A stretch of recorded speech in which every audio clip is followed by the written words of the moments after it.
it could be. Hopefully it's what it should be. This is your boy N.O.R.E. What up, it's DJ EFN. And this is Military Crazy Raw Drink Champs Yappy Hour. Make some noise!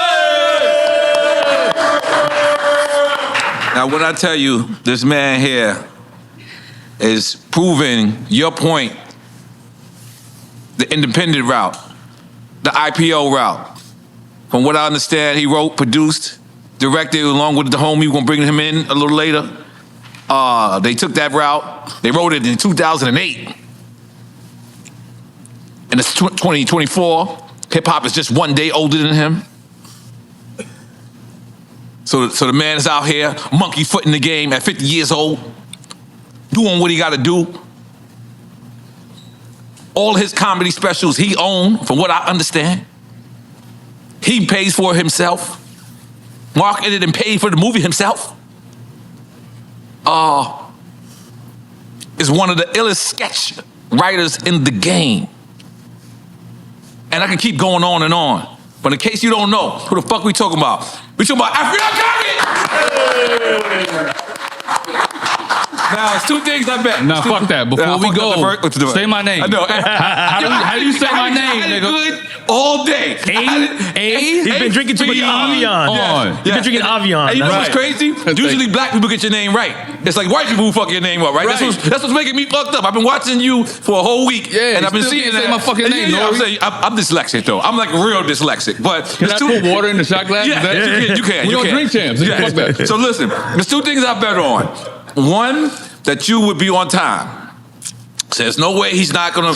Man, you came a day early. 3:47. Because we knew your schedule. Yes. EFN knows you very well. Yes, but I understood, and I also bet that you would come in here on with bright colors on. So I try to get my light skin outfit on for you. Got you. You know what I'm saying? I try to get light skin. I try to get big birdish. So you know what I mean? That was the two bets? Yeah. No. The bet was that you gonna have on bright colors. Okay. Because I've been watching you on the tour run. You've been brightening it up. You've been seeing. You've been seeing the swag. How it goes down. Kelly Clarkson and all types of shit. I said this nigga on Kelly Clarkson. I don't even know who she is. That's how I know I'm hood. Okay. That's how I know I'm hood. I was like, who is that? But I had to watch. You know what I mean? But this movie, let's get straight into it. Yeah. At first, I felt like it was, what is that shit? Like the Ghost of Christmas Past. Like, you know how they show you. Like Scrooge. Like Scrooge, that's what I meant. So, yeah. So. Like past, present, and future. Right. For sure. Was that something, because that's something that I adapted. Am I the only one who saw that? No. Okay. Somebody else picked that up. Okay. This movie is definitely a combination of some of my favorite movies, even down to it being called a hip hop story. I wanted it to feel like a classic, like a Christmas story. A Christmas story, okay. Or on the music side, a children's story. Slick Rick. Slick Rick, of course. So there is that element of Scrooge. Like, let me show you what it was. Right. Let me show you where we are and where we possibly could go. Right. You know what I'm saying? Right. The journey of the backpack rapper talking to the successful hip-hop billionaire who may have lost touch with where the culture is currently because he's so far up in the private jets and in the office buildings that he doesn't really know. Right. Interesting. I'm going to go, where we at? You pick it, being that you're not drinking, you pick what I drink. Vodka or Japanese whiskey? Japanese whiskey. Let's go with it. We're going Japanese whiskey. That was very easy for you. You just picked the interview. I didn't hesitate. What are you talking about? Okay. So I'm taking water shots. One thing that fucked me up, researching you again this time. You were born in it was German? You moved man. North Carolina to Germany? I was born in North Carolina. North Carolina, and then you grew up in Germany? He told us this last time. Yeah, but I didn't remember. Like, what the fuck? Why you don't remember when you talk to motherfuckers? You the one doing the interview. No, listen. I do a lot of interviews. You do. But I don't remember the Germany part. We spoke about the Germany part. We spoke about the Germany part, though? Yeah. Really? Yeah. I need to ask about that again. How much? Because Dusseldorf is one of my favorite places on earth. And that's the only place he ever mentions in Germany. No. And he probably knows Frankfurt. Frankfurt, Hamburg, Berlin. Come on. But Dusseldorf is the only place you mentioned. Man, Dusseldorf was good to me, man. It was good to me, man. Yeah, you had some good. Yeah, it was. He had some good Dusseldorf. Yeah, he had some good Dusseldorf. Hey guys, it sounds like some good. You guys going too far. We didn't say schnitzel. But because I forgot that. I'm gonna reiterate that. Being born in Germany, like, how is that? And Like, I mean, you know, well, raised. I'm a and military then from brat. North Carolina too. That's like two different. But here's the thing. My dad, rest in peace, he was a Army guy. Army guy, yeah. Fort Bragg at the time, but they changed the name. But Fort Bragg is the biggest military hub on the East Coast, right? And a lot of the families get stationed in Germany. So there's a lot of uprooting and going overseas. You basically are touring with your dad. The whole family goes on tour. So you got to uproot, go to a new school. And it's weird. Like I went over there first time, I was 5 years old. I didn't even understand the concept of people speaking different languages. You know what I mean? You just go to this new place with your family. You think everybody's going to talk like they did back home. Being from North Carolina, was you eating chitlins? Nah. Okay, you know. Never that. No. Because your mom's is Turks and Caicos. No. Trinidad. Barbadian. Yeah. Ate a lot of curry, a lot of roti. Doubles. I'm full of jerk chicken right now. I just came from Turks and Caicos. So you know. I'm full of jerk chicken. And then we just got coconuts. We just got coconuts from, where's that, Miramar? And I had, my friend right here brought me veggie jerk chicken. But let's go back to you. Yeah, get to it. God damn it. Let me, after a while me touring, I started to learn that if I wanted things American overseas, I would go to the Army bases. Yeah. So didn't that like remind you of home, being on the Army bases? Yeah, that's what made it livable and adaptable. Right. You were with other American families on base. Right. So it just felt like a neighborhood that was from the States, but in Germany, in this foreign land. Right. So even people ask me, do I speak fluent German? I don't. You don't speak deine. You don't speak Deutsch. Ich spreche Deutsch. Kleine Deutsch. A little bit. Yeah. Nein. Sehr kleine. Okay. Ja. Ich kann nicht. So you're not married, right?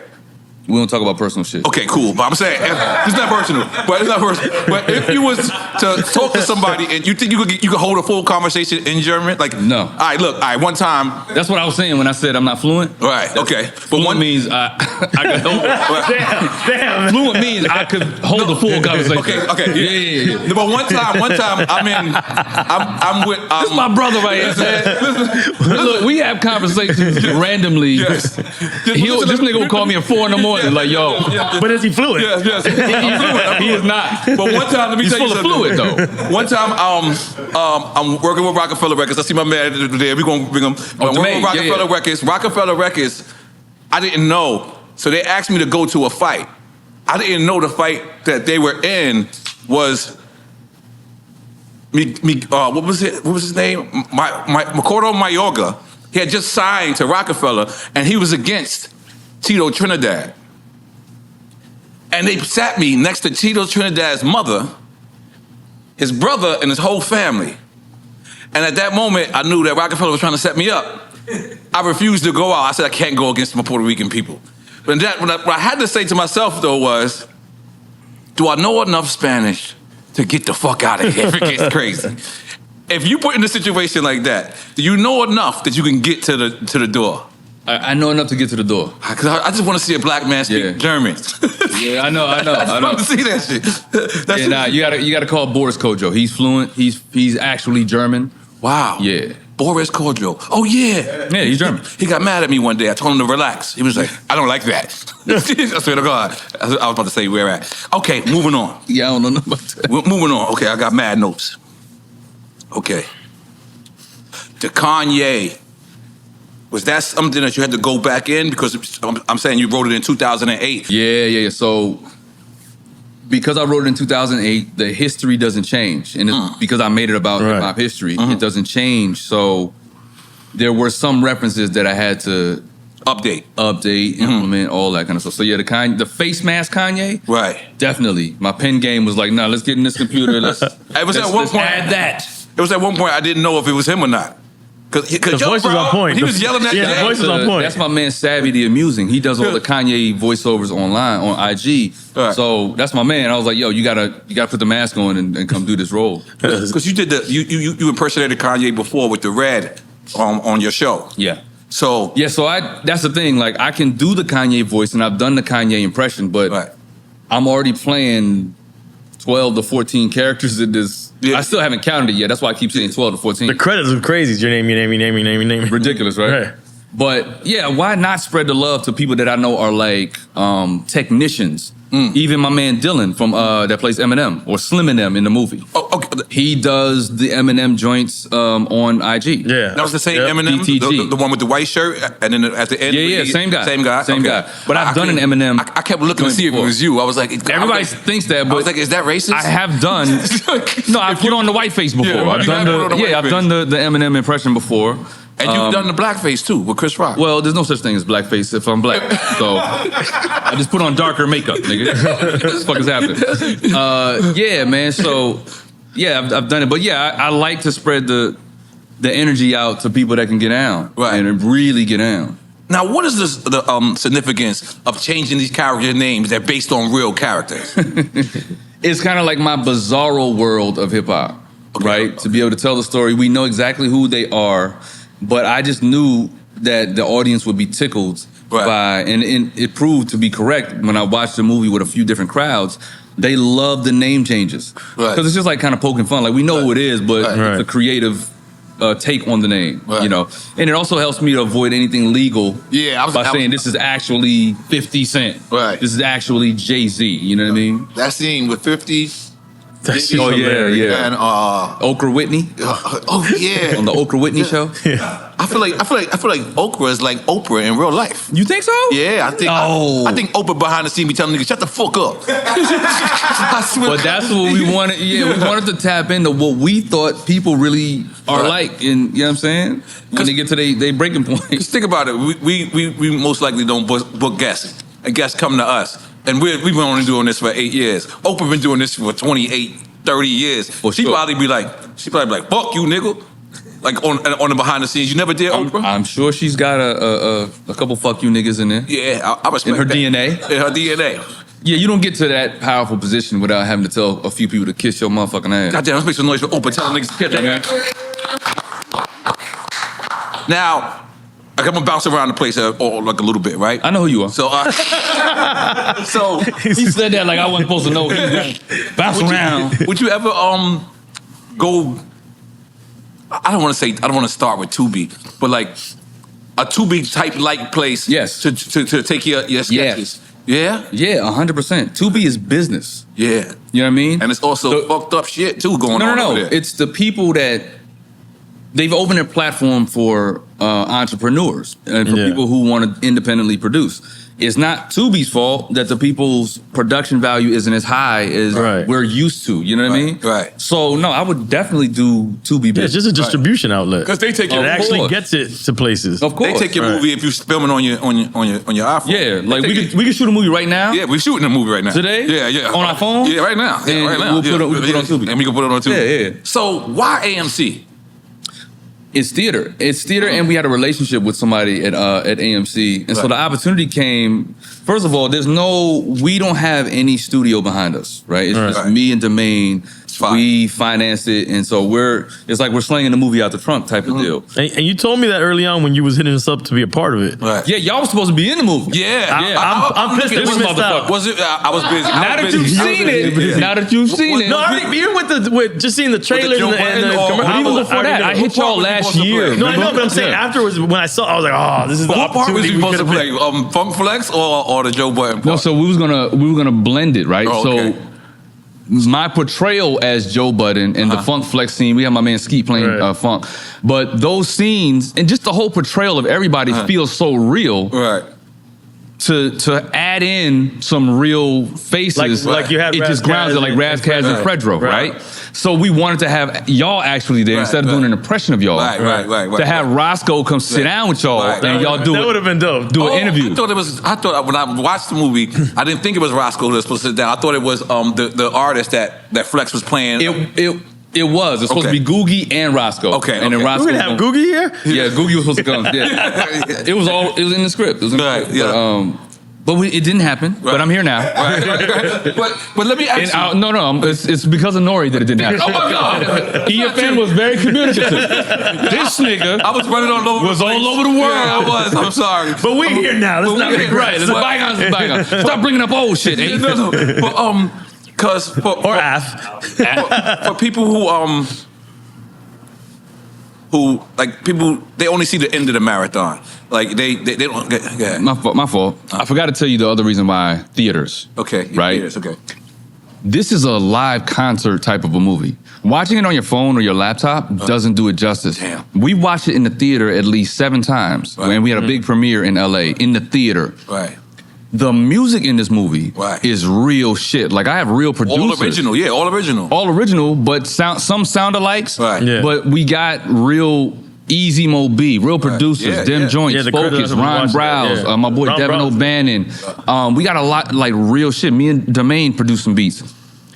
We watched the audiences in the theater like, oh, like nodding, like they had a concert and shit. Right. Yeah. They're cheering at the end of the joint. So it's a different experience Right. to do it in the theater. So Right. that's the biggest reason why we wanted to do it in the theater. And then, like I said, we had the plug and we took it to AMC. And who doesn't want to see their movie in the theater anyway? 100%. Right. Yeah. Yeah, I just seen the Bob Marley movie in the theater. Yeah, I saw that. Yeah. The only problem is I want to smoke weed.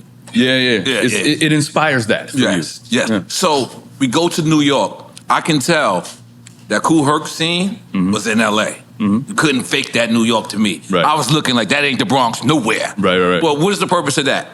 Purpose of what? Of like, because I see that you have real New York scenes, like real scenes, yeah, and then we B-roll. have, things that we do it. Is it more cost effective doing it like that? in LA? 1,000%. Oh, okay. Because imagine we fly the whole crew out to the Bronx Right. and try to maneuver around there. No one lives in New York. You know what I mean? So we have to put people up and do it. Right. That's just way crazier. So we had to shoot in LA Right. because that's all I could afford to Right. do. No, You know what I mean? It was dope because I could tell. But only real New Yorkers know that. Like Yeah. some people watch it and they're like, "Yo, y'all shot that in New York, right?" Right. Right. No, I could tell the B-roll. I could tell the difference. You know what I Yeah. mean from when, because I had that skill since Seinfeld. None of Seinfeld was filmed in New York at all. Only Right. the B. I don't know if you know that. Nah. They also have a show called King of Queens. Nowhere near Queens. It's all LA. It's all LA. Yeah. Yeah. When I found that out, I start to see things like that. Yeah. But is it like when you started it in 2008? Right. Most of us, are kind of spoiled. You know what I'm saying? Like most of us with success are kind of spoiled, and if you don't get it at that moment, it's like the idea goes away, or you lose. You know what I'm saying? Like Right. You lose the enthusiasm. you lose the enthusiasm. Right. So did that happen, or how was this? It happens from time to time, but man, I'm a journeyman. Right. I'm here for the long road. Right. I've been in this game since '94. God damn it. So Since you had braids, all of that. let's not forget about I've Soul Train. We're not forgetting about that. Right? Def Jam, Soul Train, Apollo, all of that.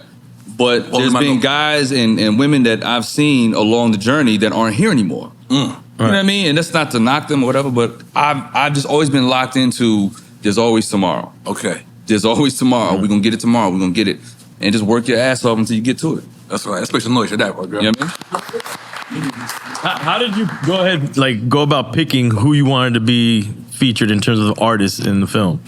It was whoever we knew we could portray convincingly. Most of these characters, me and Domain have already done parodies of them on YouTube. Right. You know what I mean? For years, since early 2000s, we were already doing the Jay-Z, the Kanye, the Russell, Tiger Woods. Tiger Woods. He was doing the Freeway impression. So this was me wanting to write a movie that was like, all right, let's put all these characters in one place, but make it not feel like a spoof movie. Right. Let's lace a really dope message in here and deliver that message with comedy as the backdrop. You know what I mean? You know what was so dope about that? It was at times in the movie I couldn't tell what was real or fake. You know what I mean? Like how you was was redoing the story of hip hop, and then it automatically made me think that you was redoing all these stories. Like you had inside information about all these stories. Right. So I honestly could, and I'm an industry dude. I honestly couldn't tell what was official or what was like, you know what I mean, made to just be there. So it's a really, really, really, really fucking great movie, man. Thank you, man. Look, I appreciate it. So I think go ahead. for me, because I wasn't in the Bronx and I didn't grow up I didn't go to the Kool Mo D versus Busy Bee battle. Yeah, me neither. We know about it from YouTube. Right. We know the audio, right? And I've seen enough documentaries. I never went to the park when Herc was. I was born then. You know what I mean? So the whole movie, in a sense, is fiction based on reality and based on real events. Yeah, I like. You know what I'm saying? I like that. So that's another reason why we changed names. Because like, look, I'm not representing that this is the actual history. Right. Because I wasn't there. This is my reimagining of the history. And then from what I said and from what we portrayed, you can go do your research. And I have people doing that now. Right. Saying, I didn't know who Kool Herc was. I didn't know who this person was. Or I didn't know about this event. Was that a real thing? Right. So the same thing that you said is pretty much what the mission was for us. Right. Now the down low star is J Bum. The who? The down low star. Right. Or the whole movie is J Bum. The co-star. He's the backpack. He's rapper. like the guy who kind of makes it make sense. Yeah. At first, you called him J Bum. He yells out the thing. He yells out to Russell, and I'm like, oh, this is one of them fucked up rappers that never made it. Yeah. And then you know what I mean. And they always have a bad story. Those guys, and they always have diss records. And always. But J Bum winded up being kind of like the hero at the end. Yeah. Yeah. Like he went. Well, he ignites the hero in Russell. He's like the moral of the story. Freeway, exactly. Right. He's the catalyst, right? It's not saying that his point of view is right. Because remember, he's saying it's dead, it's fucked up. Right. He represents the old heads. Right. As we go along in the movie, we start understanding. Yeah, he said, look, I added myself to that, right? He ended with my white beard. We the old heads. And look, that's the thing. Old heads don't want to admit that we old heads. There's a fucking, there's a thing that happens, that midlife shit. I admit it, When you look in the mirror, you're like, God damn, my hairline ain't where it was 10 years ago. And so he represents that old head conversation. Right. But it doesn't start with him. Right. If you remember in the barbershop scene, the same conversation is happening. Oh, with the temptation. It's like a cycle. Between soul versus blues. Right. It's the same shit. There's always gonna be old versus young. And so what I hope to get to in the movie is no one is responsible for ruining it. No one is single-handedly responsible. We all are. As a culture. Right. As a culture, we're all responsible for where hip hop is or isn't. Right. Where black culture is or isn't. You know what I mean? So my thing was, I don't want to, place the blame, but the J Bum character is the catalyst to get them on this journey of discovery to find out what the real problem is. It looks like it's the young niggas first. I thought he was going to be the mad rapper. Like, I mean, he kind of is. Yeah. Yeah, you're right. He kind of is. He definitely is. He was. Yeah. That's was. what he is. He's the backpack rapper. Right. The purist, if you will. Right, okay. There's some layers in this movie, man. You know what I mean? I went in my shit. It's deep, man. It's deep. Okay, let me go on my notes. I got this nigga going to his notes. Yeah. I stumped him. Yeah. You can't never shut this nigga up. Yeah. Okay. Now, did we talk about you being Chinese before, too? Because that shit is just amazing. The randomness of this nigga's mind. Yeah, my grandfather was Chinese. Chinese Trinidadian. Yeah. Which is not I'm trying to uncommon in the figure out island. how. Exactly. Right. I'm trying to figure out what kind of food that tastes like. It's definitely curry. It's roti, chicken, and all that. Egg rolls in there though too? No, it was You said Chinese. doubles. No, doubles. Chinese Trinidadian. Chinese Trini is a different, yeah. Oh, meaning Like Chinese he's Jamaican, like Chinese, the but Chinese- He's born Trinidadian, in- but of Chinese descent. Oh, those Right. are ill, like Chinese Jamaicans. They ill too. Exactly. Yeah. They call him Chinese and Trini. Yeah. Call them what? Chinese. Chinese. Okay. Is a Chinese boy there, boy? Yeah, Chinese. Yeah. Yeah, man. So Where did you dig that up from? what?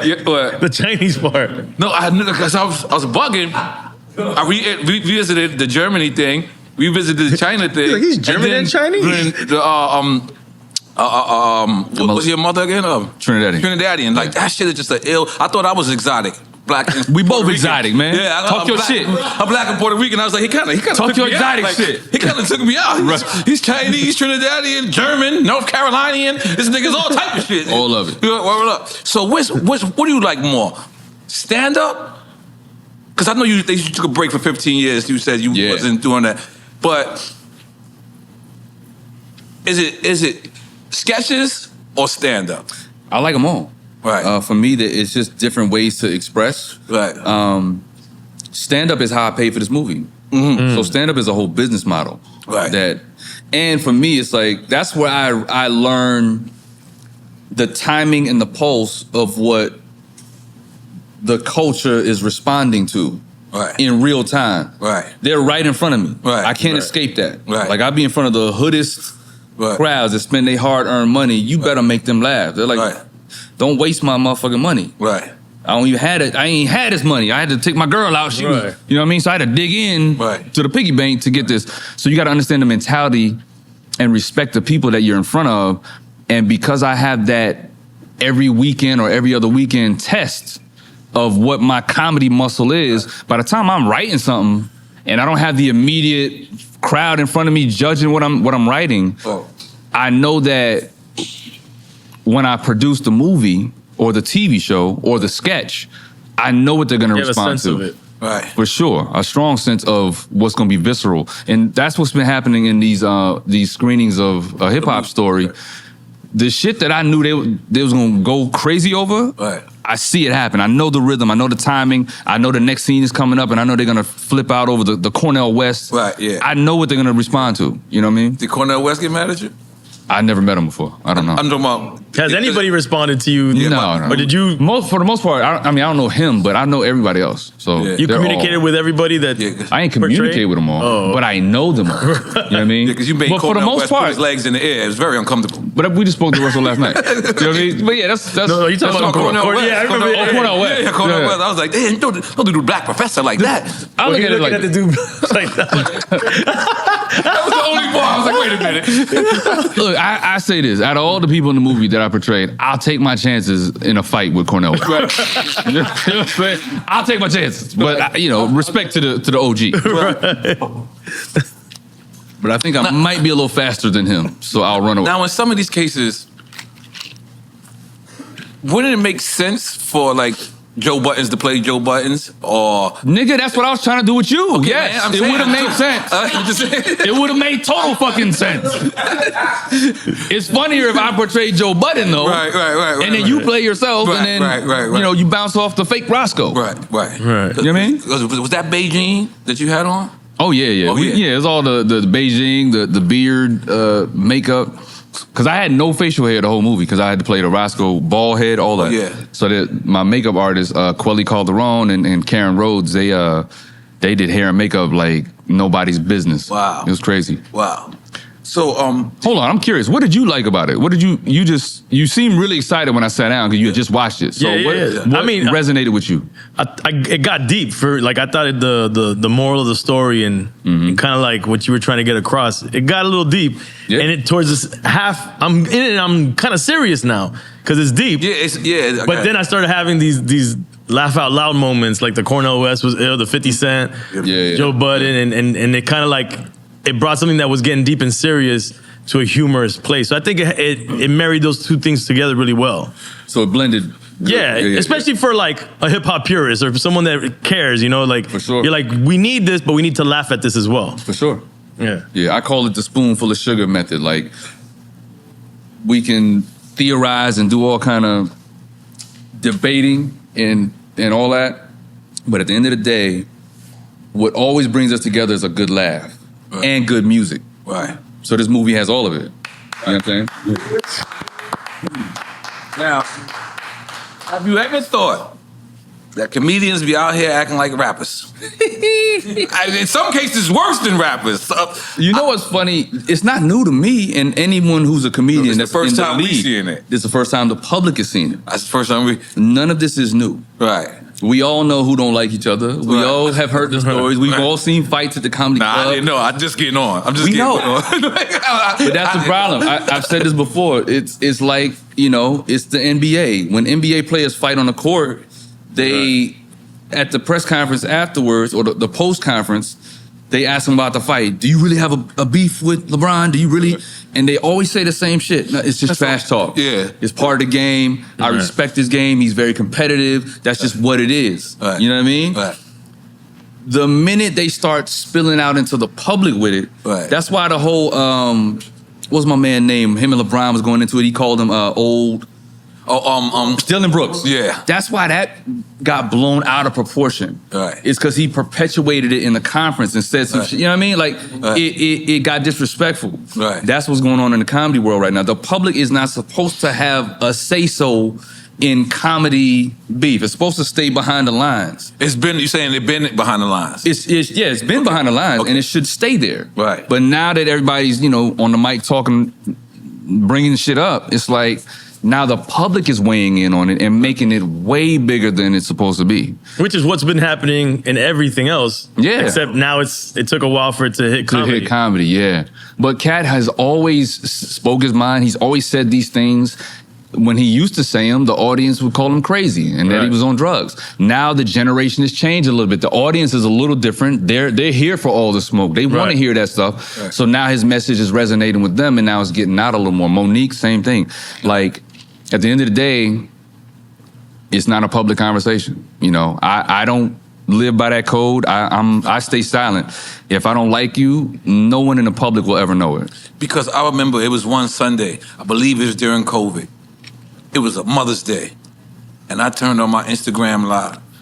And you and Kevin Hart was just trading blows. Going for it. I believe he said you had a white woman's neck. I had never heard no shit like that. Yeah. And y'all went at it. I'm talking about he crying, you crying. That's what the comedy I'm used to tell you the truth. Yeah. Like y'all, even though y'all like trying to hurt each other's feelings, but like not too far. But not even. Not too far, but you're trying to win. Like, you know what I mean? It's snapping. Like, We're testing wits. Right. We're sparring. Right. You know what I mean? Right. And it was so in the moment, like that's just what that moment was. Right. But never in my life will you see me talking shit about any comedian. You know what I mean? I'm actually the guy that, even if I don't fuck with you like that, I have positive shit to say about people. I respect people's craft. I respect people's artwork. And the fact that we're all successful, there's no room for us to be fighting. Like, why is niggas mad? I'm like, what you mad for? Why is niggas mad? So, I got love for everybody. And for those that I don't have love for, you'll never know it. I ain't gonna lie, I'm keeping it honest. I was with Dave Chappelle just hanging out the other day. Stunt? No. I told him. I had to tell him. I just was like, yo, I kind of like y'all beefing. Because you a rapper, nigga. Because I'm a rapper. I wanted to make sure we And he told you something similar to what he's saying. He said he didn't like it. And I realized it wasn't like kind of like funny to him. Like I was I like you and Nas better as friends than you talking about you gonna beat his ass. No. Fuck out of here. Fuck out of here, N.O.R.E. We all do, but I'm not gonna lie to you. Say how you don't like it. I'm not gonna lie to you. Yeah, exactly. Yeah. It took me to see that to say, you know what? We're not just crazy. It's not just rappers. Everybody has feelings. Everybody. Like having this show taught me that the most powerful men in the world have feelings. Because they'll call me and they'll be like, I can't even say it. But you know what I'm trying to say. Yeah, no. Like people have feelings. And it was dope to see other people be humans. Like, for lack of a better term, like to see comedians be humans. You know what I mean? Oh, no. Comedians, we're very sensitive. Right. You know what I mean? It takes a lot of vulnerability to get on stage and believe that you're funny. Right. Risk getting booed faster than any other art form. And, persevere through the years to build something that becomes successful. Build a name, build a brand, build a voice for your comedy. It takes a lot to build it, man. But, like I said, I'm a purveyor of peace. Right. I'm the Zen comedian. You know what I mean? Did you see Larry? What was his name? Holmes. Larry. What's his name? The comedian. He was beefing with Donnell Rollins. Like he looked like a rap battle. Corey Holcomb. Corey Holcomb. Sorry, yeah, that's my guy. Both of them was my guys, and that's the thing. But you see how they was going back and forth? I'm like, it's a rap battle, bro. What the fuck is the difference? Like, that's when I knew comedians. Y'all going. Yeah, I like it. To each their own. Right. You'll never see me yelling at another comedian in public. Right. It's just not going to happen. But one time a dude tried to heckle you though, right? And you always get hecklers. That was after Dave Chappelle, or that was before the Dave Chappelle? Which time are you talking about? You talking about when the Karen got on stage? Yeah. When the Karen got on stage. The Karen, yeah. I forgot. Yeah. Oh, yeah. But there's always hecklers. Again, none of this shit is new.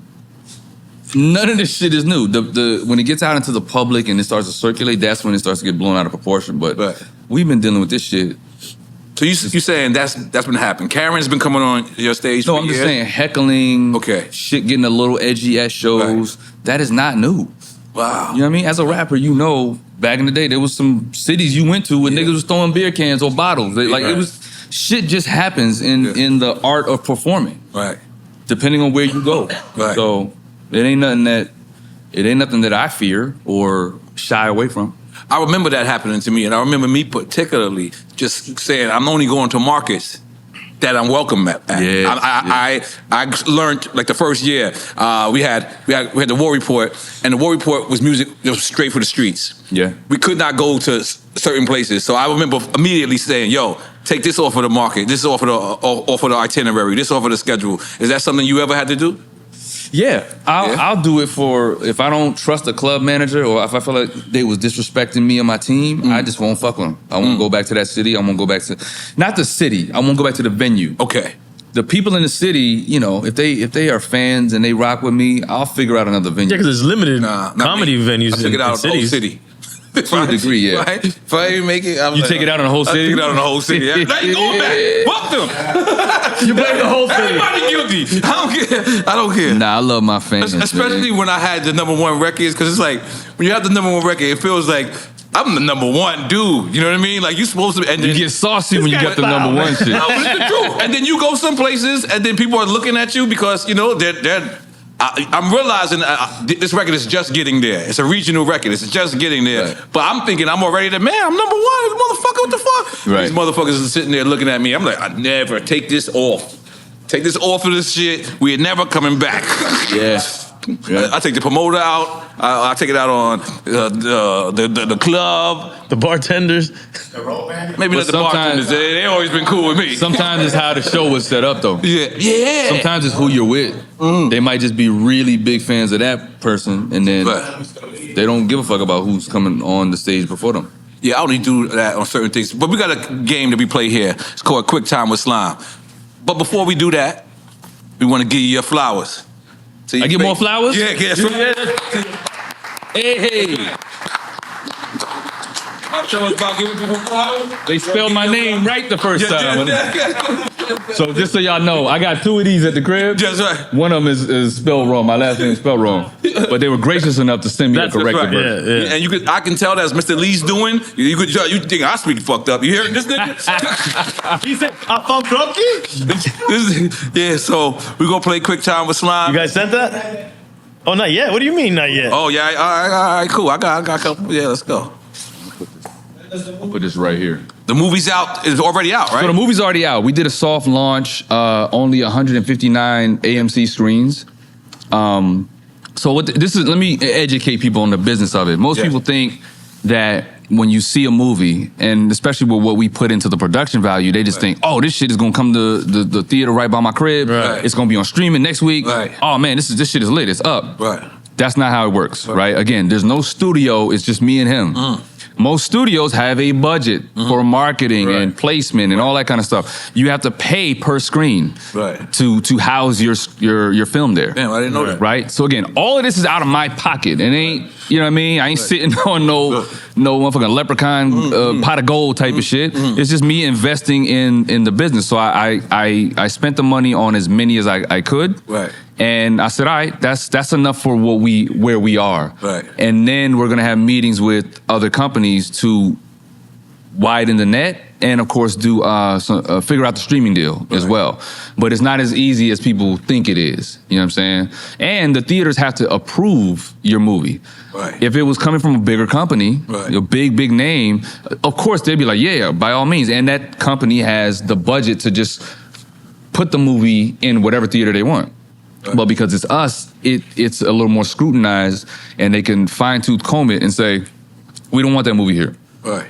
There's no track record of me and him as producers with that theater. So it's a lot of elements that fill seats. I mean, that's what they care about, and that's fair. That's business. We totally get that. You know what I mean? They want to make room for the cartoon or the big action hero movie that's gonna bring the people into the theater. So that's just a little bit of the business side of it, so people understand. Like, it's not just as simple as, man, how come it's not playing in Detroit? Right. They didn't approve it in Detroit. We couldn't get it in Detroit. But if it performs well in the ones that it's in now, will it expand into more theaters? Yeah, and that's been happening. So it opened last Friday, right? The 23rd. The 23rd. Okay.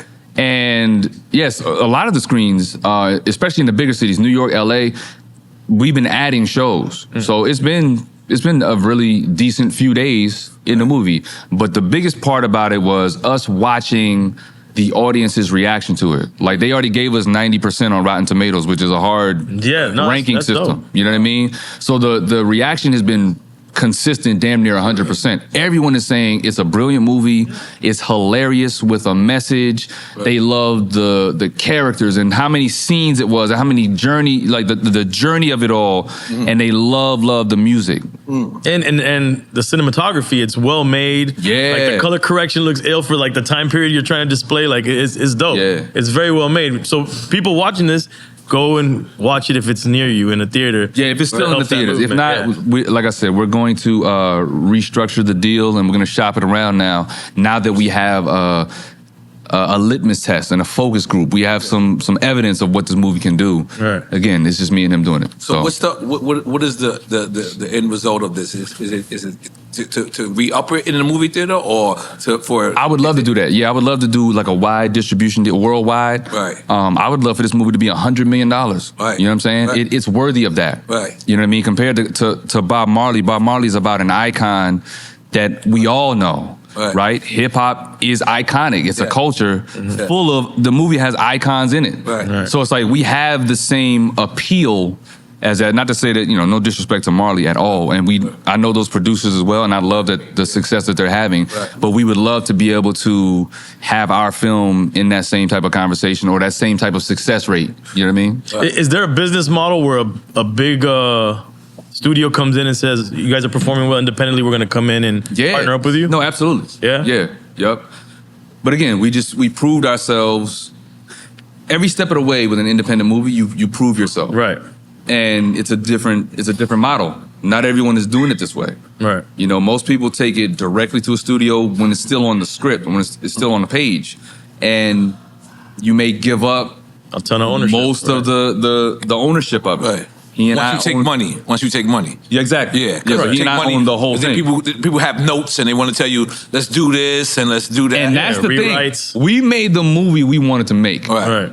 From front to back. So that's another thing. Like, we made the movie we want to make. So we don't look at it as, man, we got bad notes and we wish that scene was different. Right. That's the movie we shot, is the movie we made. Right. That we want to make. So because I heard you once say that you didn't recognize your show on Fox. Like, after you filmed it. Completely opposite experience. So how does that work? You film it. I mean, you guys film it. I mean, not you film it. Right. But you get a version. And you approve a version, and then it has to go to the higher ups, and then what they do is water it down. What they do is every step of the way in the editing process, right, in post production, they're giving notes every day, sometimes every hour. Right. You send them a new cut, and they'll be like, change this, do that. We don't like this, and we don't like that. It's always, the people that know the least about what you're doing that's telling you the most. Telling you the most, yeah. Because they spending the money. Right. You know what I mean? So, but again, it's business. We understand it. We're not knocking the business. The business is what it is. We love the business. Right. Because we're still succeeding in it. Right. This is just a new venture that we're like, all right, let's see where this goes. Like me and EFN, we always argue, and he's always independent, I'm always major, right? Mm-hmm. But one time, I'll give you a scenario. I had a record with Ja Rule, and the record was cool. We filmed the video, but it kind of really wasn't me. And Leo Combs did have edits. Leo Combs came to me and was like, listen, I kind of invested in N.O.R.E, not Ja Rule. I don't want a Ja Rule. He said it was popcorn. He said it was popcorn. He was like, I don't want a Ja Rule N.O.R.E. N.O.R.E. video. does not bite his tongue, does he? Yeah. So, and he was right this time. And you know what happened? For that, I went and I made Homeboy. I Came to Party. Mm-hmm. So that record wouldn't even exist. So, and sometimes these producers are correct. I mean, not these executives, I meant to say. Right. These executives are. No, there correct. are some, of course. But to lose ownership for good advice. No, I'm not saying that. Let me finish my question. So let me ask, are you opposed to never working with a studio? No. Okay. All I'm saying is, this is something that we decided to do because we were passionate about it. We had a vision for it. Right. and I had the money to be able to get it going. Do it your way. So yeah, to do it my way. I'm still in Hollywood. I still, you know, work for other projects and audition and do all that kind of stuff. Right. I still do all of that. But when it comes to independent filmmaking, this is the film that we wanted to make, and it could change our lives based on how we've had to do things in the past. You know what I mean? Now, you said something in the past, too. You said that Hollywood could be a little racist. You said because there's never been a black man to play Batman. Right. And then it wasn't rumors of him playing Batman, but it was rumors of a black man playing James Bond. Yeah. I feel like that's because of you. Nah. You don't want that? You don't want... I'm giving you those That's not props. because of me. No, I'm saying because there's... I'm saying you said it, and I think Hollywood is like, you know what? That'd be cool to have a black James Bond. I may have said it in jest.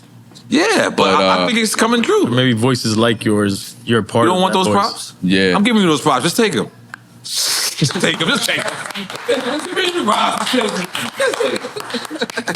Nah, I think I would rather, because they was approaching Idris Elba. Yeah, to be... And everybody was saying that they wanted him to do it. He got the But accent already. I understand his mentality on it. He's just like, why do we always have to do the black version of what they created? Why don't we just create our own, like he did with Luther? Right. You know what I mean? Instead Wait, he of, said that? I didn't know he said that.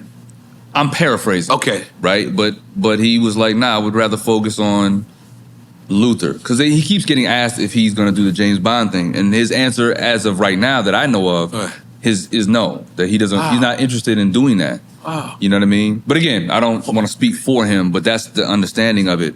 But that's my thing too, is like, look, we are very creative. We don't have to rehash anything or, you know, be the new black version of this character that's been in their world for a long time. I think we're creative enough. We could come up with some fire. I think I'm 50-50 on that. What if I grew up being a fan of Flash Gordon and I just want to see the black Flash Gordon? Yeah. Ain't nothing wrong with that. Look, there's nothing wrong with That's it. the whitest character. I just like to push the culture to be more creative. That's all. Right. You know what I mean? I don't always like to see a remake. Yeah, I agree. Like, I don't want to You see know a what I black mean? Ricky There's too Bobby. many remakes. You know what I mean? Like, I get that. I It's get a that. shitload of remakes right now. So, you know, it's all love. But It's out. Is there any character you like to play? Any role? That I would like to play? Yeah, besides the comedian. Oh, for sure. I mean, I'm working on my action star, leading man energy now. That's where I'm going next. Yeah. You know what I mean? I'm not the guy who's one-dimensional, Right. who, I mean, you see this from the movie. Like, I played 1,000 niggas at this joint. So, but I want to be very clear. Me and Domain are actual filmmakers. We're not just, hey, let's do this spoof movie because it's some cultural shit and do it because it's an easy play. Let's put this film out. Let's succeed. And then let's go into our sci-fi bag. Let's go into our action bag. Let's go into our kung fu bag. Like, we are filmmakers. Yeah, I got a sci-fi movie. I want to smoke weed in space. Domain, write that down. Write that down. I always felt like... expect you to go. Guess what I did? I did expect He set it up like it's about to be like that shit. Like, because listen, just think about it. There's been a lot of space movies. But even one of my favorite shit on Netflix is a thing called Space Force. You never seen it? Nope. I heard of it. Is it a movie? It's a comedy, isn't it? It's a comedy about... It's like a fake Star Trek, like a spoof on Star Trek, isn't it? I wouldn't say Star Trek, but it's like, what's this guy's name for 40-Year-Old Virgin? Paul Rudd? Steve, that dude, yeah, the dude from 40-Year-Old Virgin, right? Yeah. So he's like the general. Yeah, I don't want to say Steve Carell. Yeah. Gotcha. Yeah, he got. It's like it's dope. It's dope, but it's like in space, and it's like, all right, like. And that's what you want to do, but smoke weed? It's like, I felt like nobody smoked bud in the space. Like, I think he wanted a dispensary in space. Cheech and Chong did those movies. Did they do that? Yeah, but they did it Not back in space. then. I don't think they did the space. Like, He want to do the new version. Yeah, the new version. That new Yeah, shit. They catch beef with China. China run over our flag. It's America against China. Like in space. In space, yeah. Like, this is real shit. They run over our flag. Fly or run? Wait, the moon? Like they're on the moon. Yeah, they're on the moon and the flag. This is real shit. It's in the thing. So the American flag is there, and China just runs it over. So the people in America, So the people in America, like the generals, because they have real meetings. What do you put in your weed? No, but hit me out. This is real. I ain't never smoked before, but if it gives me that imagination, he got the moon rock. He brought back the corrupt moon rock. I might at least want to smell it. So this is what they did. So they had a meeting. This is the Navy, the Army, and they're like, yo, the Navy and the moon? The Navy, the Army, they all meet together because they're like, yo, you let the Chinese people destroy American flag. Right. So they're like, yo, we gotta attack. And this is in space. Watch it, Space Force. Shit is hard. How do you do it? how do you? Because you seem very clear-headed, and then there's N.O.R.E. He's clear-headed in what he's thinking about, though. Yeah, I'm telling you, I promise you. When you watch, you're gonna watch this and be like, but let me ask you, do you actually say my bad? But do you always have, like, are you ADD? Do you have ADD? Mm-hmm. ADHD? Yeah, whatever it is. With all of this shit? With all of these. Yeah. Because it's like we be having a conversation about one thing, and then you'll pull out a giraffe. Like, where the fuck did giraffe come from? I love that. It's gonna be in the promo. It's gonna be in the promo. You killed that. Getting humped by a cockroach. You killed that. Like, I loved every second of that. Thank you. We're doing quick time. That was actually a compliment to me. I don't know if you knew that. All right. Now it's quick time. No, it wasn't a diss. It was just, I'm just trying to understand. I'm understanding how your mind fires off. Yeah. Because it's just so much things going through. I'm doing part 2. Yeah. I'm studying. Go ahead. You gotta. I'm studying. Really? Are you really though? Is that serious or no? Wait, what? Wait, what happened? Okay, yeah. Oh, he's gonna have. What? Yeah. Who's gonna have your shot? You want to bring anybody in? You want to bring anybody in? You want to bring one of your peoples in? Can I tell him what? Yeah, tell him to come in. You're gonna be the designated drinker now. Who you talking about? You want one of your peoples to be the designated drinker, or you want one of our peoples? None of us drink. None of y'all drink. None of us drink. So we're gonna. You want Sonny D? Oh, Tonio. Tonio. You want to drink? Okay. Oh, come on, Tonio. Come on, let's go. OG, one of those speeches. We need a big speech, man. Yeah. I was happy the Latino gave a good speech. Yeah. Give him a chair right there, Mr. Lee. Come on. Give him your chair. You're Dominican. Yeah, give him your chair. You're Dominican. Come on. Dominican to Dominican. Yeah. That fade the black scene. Yeah. That was the fade the black scene. Yeah. No, because fade the black, Jay ain't have dreads. No. But we did our version of the newer version of that energy. Okay. Yeah, you can't do that kind of music, Jay. You can't do that. It's sending a Say, different what you message. talking about? This is my rhyme. Jesus, my rhyme. I send slugs that are bigger than you through your passenger side door. UPS ground, you sign for it. I'm telling these niggas to be delivery men. That was hard. That was hard. You make people want to do Quan. You can say one or the other. If you pick both, your man drinks. You played this last time, right? Yeah. Your man drinks, but we drink with him. We don't leave him out there. Yeah. I've been waiting my whole life for this moment. Okay, all right, cool. Shout out, first of all, shout out to Tonio Skits. He's king of Miami comedy. That's the homie. And when I called him, he was like, yo, I'll be there. He flew himself out to LA. Wow. He showed up on set. He knew his line. Like, the dude is a professional, man. He really rocks out, and he has his own brand. Like, this ain't no, like, me putting him on. Right. This was him saying, nah, I want to be there for this moment of the theater. So shout out to Tonio. Not only is he a professional, Yeah. but he's professionally drinking for you right now. No doubt. Okay. Kevin Hart or Cat Williams? Who put Caddy Williams, yo? Take a drink, nigga. I speak fluent, Mr. Lee. Oh, that's good. What is it? I knew exactly what he meant. But look, I got some Mama Juana. Okay. No, Mama, I want to chill. You said chill, bro. Bring me. Yeah. Okay. A little personal for you. Tupac or Biggie? Take a drink. That's it to him. A little personal Mama Juana for you. Thank you. I need more drinks because I don't. No. It's gone. But what do you want to drink? You don't have to drink that if that's what you want. Whatever the hell you got. Yeah, because we got. We in drink champ. We gonna drink. Okay, yeah, because. Yeah, you can drink whatever you want. Try it. Shake it. You shake it a little bit? Shake it a little bit. You know I that Mama thought I was Juana. going to let them take that home. No, whatever you want. You can drink it now, take it home. Because we got more. We got shots for you. I'll take this one. I like this Put one. that shit in his cargo pocket. Like, You ready? keeping this. Showtime at the Apollo or Soul Train? Showtime at the Apollo. Why? Because Showtime Apollo came first?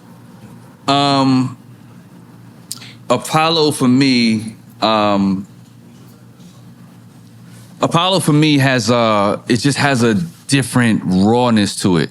And because I danced on Soul Train, Right. I understand how exploitive Soul Train was to the dancers. But And you I was don't disappointed when you got to Soul Train because it wasn't the Soul Train that you knew it?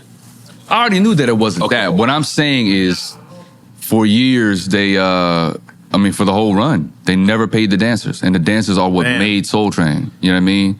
And, I understand the legacy of Soul Train. It's legendary. It's So the iconic. people that walking But down the the- principle of not paying the dancers and seeing some of these people that I still know to this day and they're not financially well off, I think it's not right. So I would go Showtime at the Apollo. Yeah, but hold on, you fucking up my childhood. So you mean to tell me all these years of me watching, Nobody got paid. them people walking down that Nobody aisle, got Nothing. paid. Doing Not the a minimum shucky ducky. anything. Cold fried chicken. Wow. Damn, that fucked me up. Okay, but did it Apollo pay? No, I mean it's amateur night. So Amateur night, but it's a great different exposure? it's a different muscle. Okay. Yeah, it's a different system. The dancers on Soul Train were regulars. Okay. You know what I mean? Right. Every week you see these people, they became names off of it. Yeah. So it was great exposure, but they didn't pay them. Right. And them socks that you had on amateur night, My white socks? the white socks. Yeah. Was those the Michael Jackson that had glitter in it? Nah, there's no glitter. Oh, There's I glitter. kept focusing in. I'm sure that was Walmart or something like that. Okay, Target. oh, really? Okay. Yeah. Okay, all right. Come on. All right, sketches or movies? I would say movies. I love sketch, but movies gives me the range to stretch out that muscle. Right. Pause. It gives me the range to exercise a different creativity, and it gives you the time to shape it in a way that's different. Sketch is so fast. Okay. You know what I mean? So I like movies. And real quick, Yeah. the bootlegger, Uptown. With the Why you CD? didn't have Michael Blacksman play? I called him. You called? He was in Ghana. Hollywood. No, he was in Ghana because he has a school out there. Okay. So he was in Ghana taking care of that when we were filming it. Okay. So he was the first person I called. Yeah, because Yeah. it felt like him. Yeah. Okay. What's his name? Michael what? Michael Blacksman. Blacksman? Yeah, Blacksman. Come on. Michael Blackson. That's it. Oh, my bad. Sure, Affion. He knows what he knows what I mean. He knows what I mean. He knows what I mean. He knows what his name is. Dave Chappelle or Chris Rock? Take a drink. All right. He already was taking one. He knew. Yeah. He could wait. But no, both of those guys are goats for different reasons. But Chris is our OG. Right. Like Dave and I are the same age, so it's like Right. Chris is still our OG. Right. But Dave is obviously, the GOAT in his era. He's phenomenal in his output, the way that he thinks. But if you notice in the movie, I play the Chris Rock, Right. do Yeah. a whole in his cadence and all that kind of stuff. So Chris is one of the people that I've studied for a long time, and I've always respected his social consciousness, if that makes any Right. sense, that goes into his comedy. He's very brilliant and very smart in how he approaches it. I like that. This is all you, N.O.R.E. This is all me. I'm sorry if this is a boring one because No. I'm not going. I'm not the No, controversy guy. Enthusiasm or Seinfeld? Curb. Get out of here. Curb is the DNA of Seinfeld. You know what I mean? So you got to give props to. A lot of people would say Seinfeld's the Well, no, but DNA wasn't he the of writer? Curb. He wrote it, right? No, but Larry created Seinfeld. Yeah. Larry created Seinfeld, Yeah. but That's what he's saying. Oh, you say, but I thought you said Curb is. Curb is the DNA of Seinfeld. It Okay, came, he it came came from the after. beginning, I'm but thinking. because he created Seinfeld, he brought that same template to Curb, but it's him doing it. Right. It's not Right. him giving his formula to actors. Right. Right? Right. It's him doing it, and you really see it come to life in Curb because he's playing a version of himself, Yeah. And it's way more off the chain. It's HBO. You can cuss. Right. So imagine if Seinfeld could cuss. Yeah. Then maybe Seinfeld was brilliant.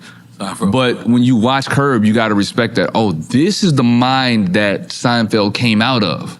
So I got to go to the source. Did you realize that Seinfeld and Elaine was both whores? That they was what? Both whores. Whores? Mm. Oh, yeah. I think. They had a different date every week. I mean, Where did we call that? being young and single in New York. Yes. Although they filmed it in LA. Yeah, although they filmed it in LA. Yeah. I watched it because I love it. So I go back and I revisit it and I'm like, I didn't peep it. They were whores. She was very promiscuous. Yeah, she was smashing everything. I would have cracked. Yeah, and was talking about it too. Like, yeah, I smashed him. I ain't really like his shit. They hooked up in it, right? She smashed Seinfeld too. Yes, Man. but in all, because we can't be sexist. So was Seinfeld. Oh, you said both of them. I emphasized, He doesn't remember. I emphasized Elaine just now. No, you said they were both hoes. Yeah, no, but I just said like Elaine. But I just want to say, No, you said them Seinfeld both. was just as guilty. Yeah, you started out with it. Why? Go ahead, E. No, the next one, Oh, you don't think he could read that? You don't think he's speaking the English? Haunted House or Soul Man. I'm gonna go Haunted House because that's the Ray character.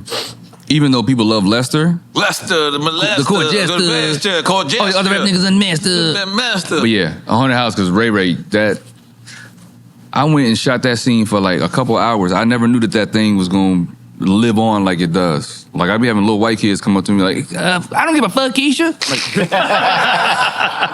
that is weird. That was the first time in that movie. I heard somebody say "fuck the kids" and people. Bernie Mac. For it, yeah. No, Bernie Mac. Yeah. Man, fuck them he was kids. Like, fuck them kids. I said, holy shit. And Yeah. people actually was like, word up. Yeah. It's like, holy You shit. felt him when he said Yeah, I that felt shit. them, and now then I saw Earthquake say that on his special the other day, and I was like, holy shit, like that's cool now. Yeah. To say fuck the kids, I never knew that. Yeah, you can say it. Yeah, okay. Say it out loud. Okay. MOP or Mob Deep? Take a drink, nigga. Yeah. This is a great game for Tonio. Outcast or UGK? Why would you do that, man?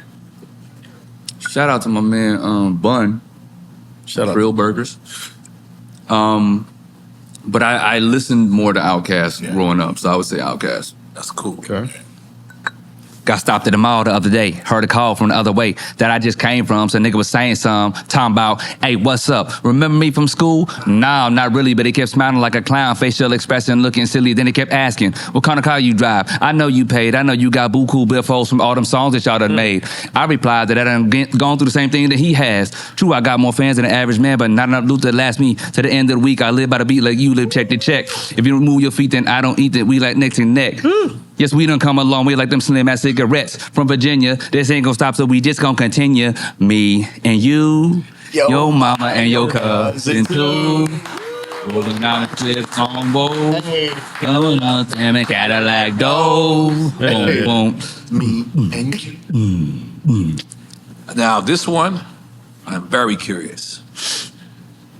I don't know if this is a regional question, or if this is a legendary question, or just a classic question. NWA or Wu-Tang Clan? Take a fucking drink. Yeah, I could never. That's both. Yeah, I could never. Both. Listen, man. I'm picking some The amount of influence that both of those groups had, West Coast. I mean, NWA was West Coast. They were before Wu-Tang, but they had influence on everybody. Yeah. And there was no real, even though they was straight out of Compton, the level of skills, and that's kind of what the movie points to as well. When they came out, even though they were from a different region, it's not about the region. Right. They still had the formula of having skills. They had rhymes. They had ill beats. Yeah. So we all rocked to them. We didn't care where they were from. We were big fans of them. And then Wu-Tang, they just in a whole, they're aliens, man. Yeah, both are movements. Both are for sure movements. Right. You know what I mean? So you respect. Every MC was crazy with it. Right. Nah, yeah. And shout out to NWA and Wu-Tang. Can we just give it up? Yeah. And shout out to Snoop. Snoop is, son of NWA in a sense. You know what I mean? Yes. You're definitely on that tree for sure. My brother, and rest in peace, Snoop, brother. Exactly.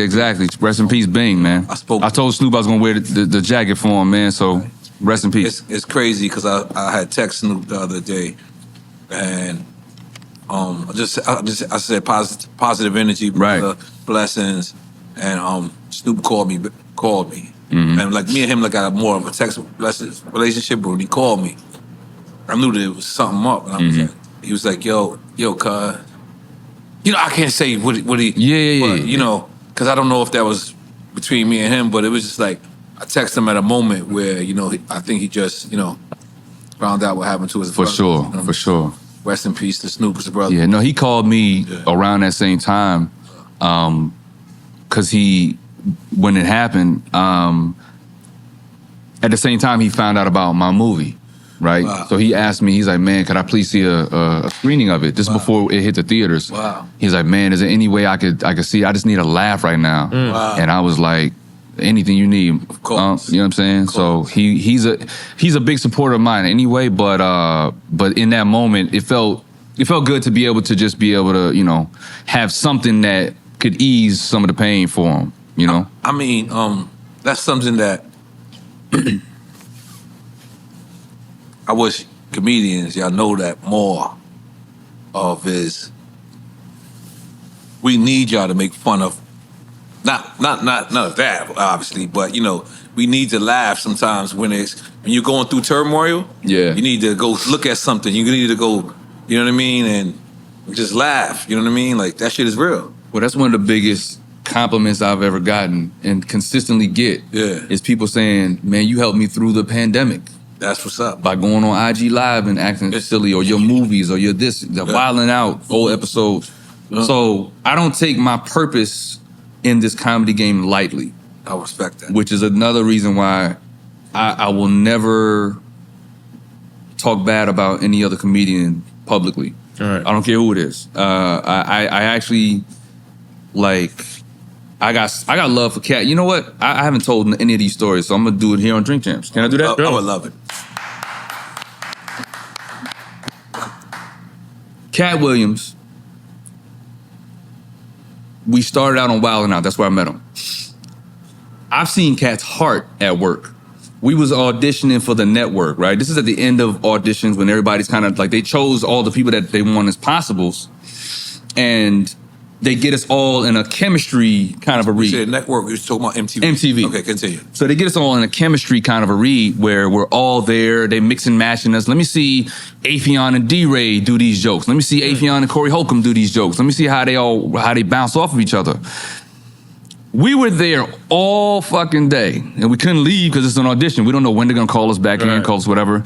And this is at the time when Cat had the Money Mike had already happened the Friday after next. Yeah. He was touring. He was already making a little bit of change at the time. So out of all of us, he had more money than all of us, right? He sent his driver to McDonald's and came back and fed everybody that was there auditioning. Wow. Right?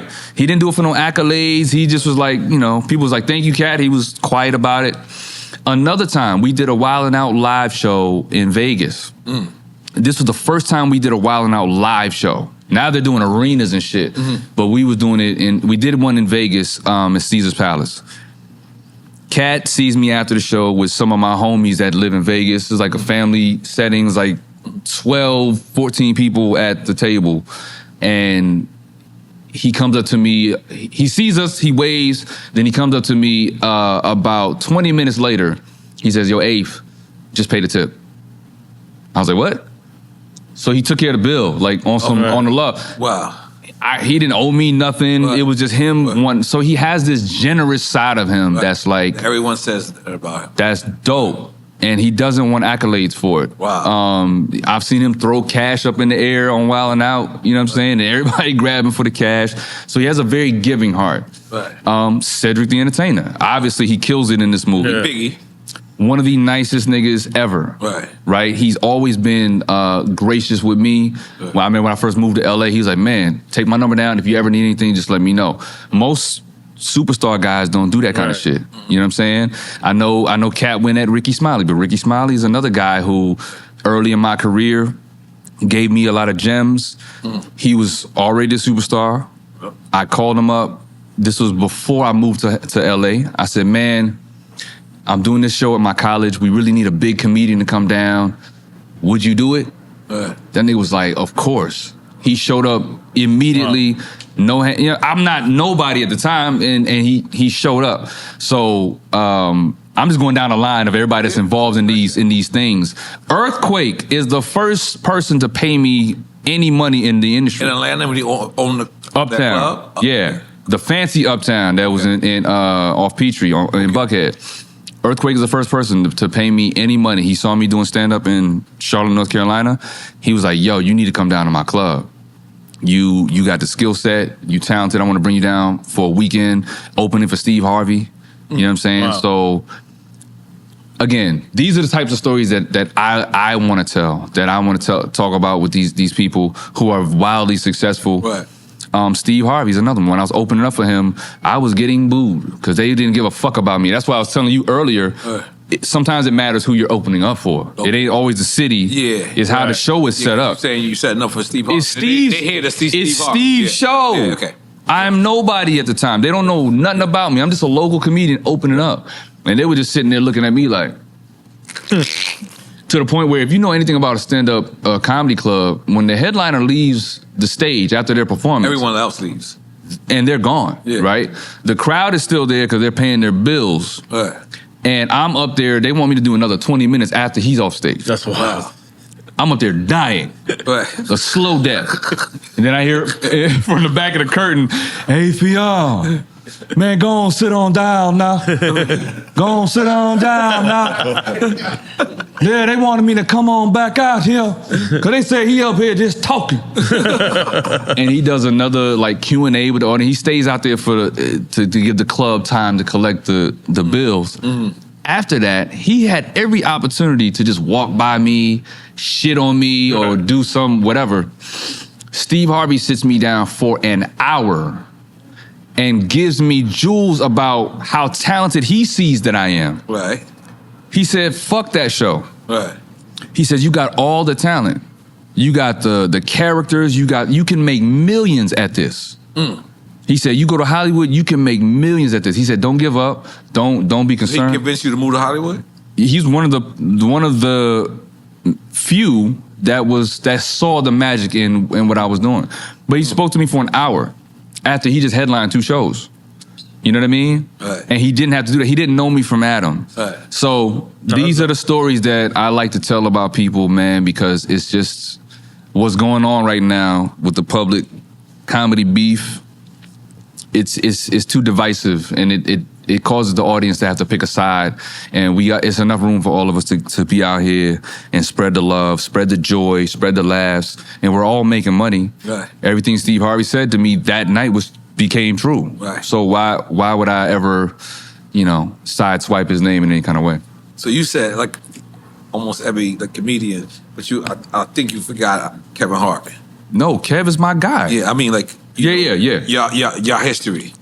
So Kev actually financed one of my pilot ideas in the last 2 years. After we did the roast on the IG Live. Oh, okay.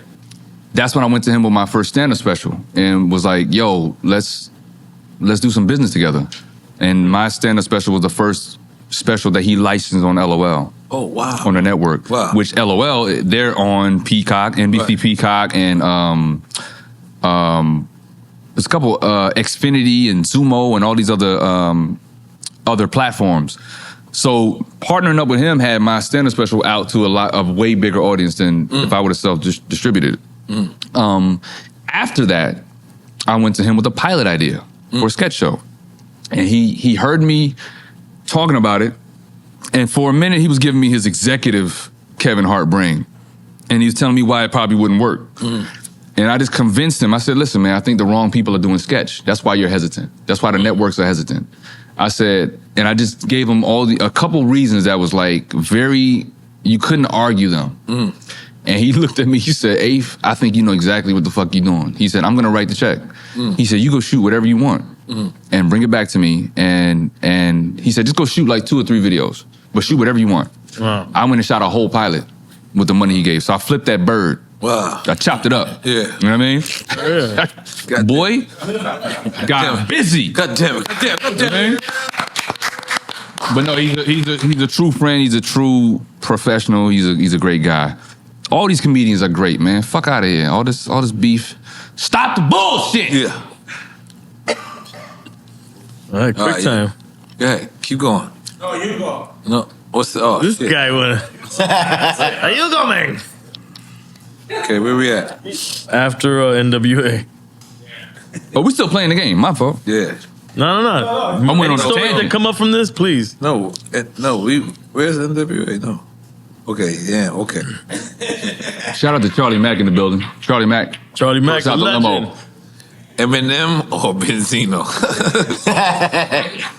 I did not make this question up. Why? It's the Colombian guy and the Dominican guy right there. His name is Hazardous Sounds Mr. Lee. and Mr. Lee. You might see me jogging, you might see me walking. You might see me walking a dead rat while the dog with his head chopped off in the park with a spiked collar hollering at him because the son of a bitch won't quit barking. Or leaning out of a window with a cocked shotgun, driving up the block in the car that the shot pock in, looking for Biggs killers, dressing ridiculous, blue and red like I don't see what the big deal is. Eminem. And by the way,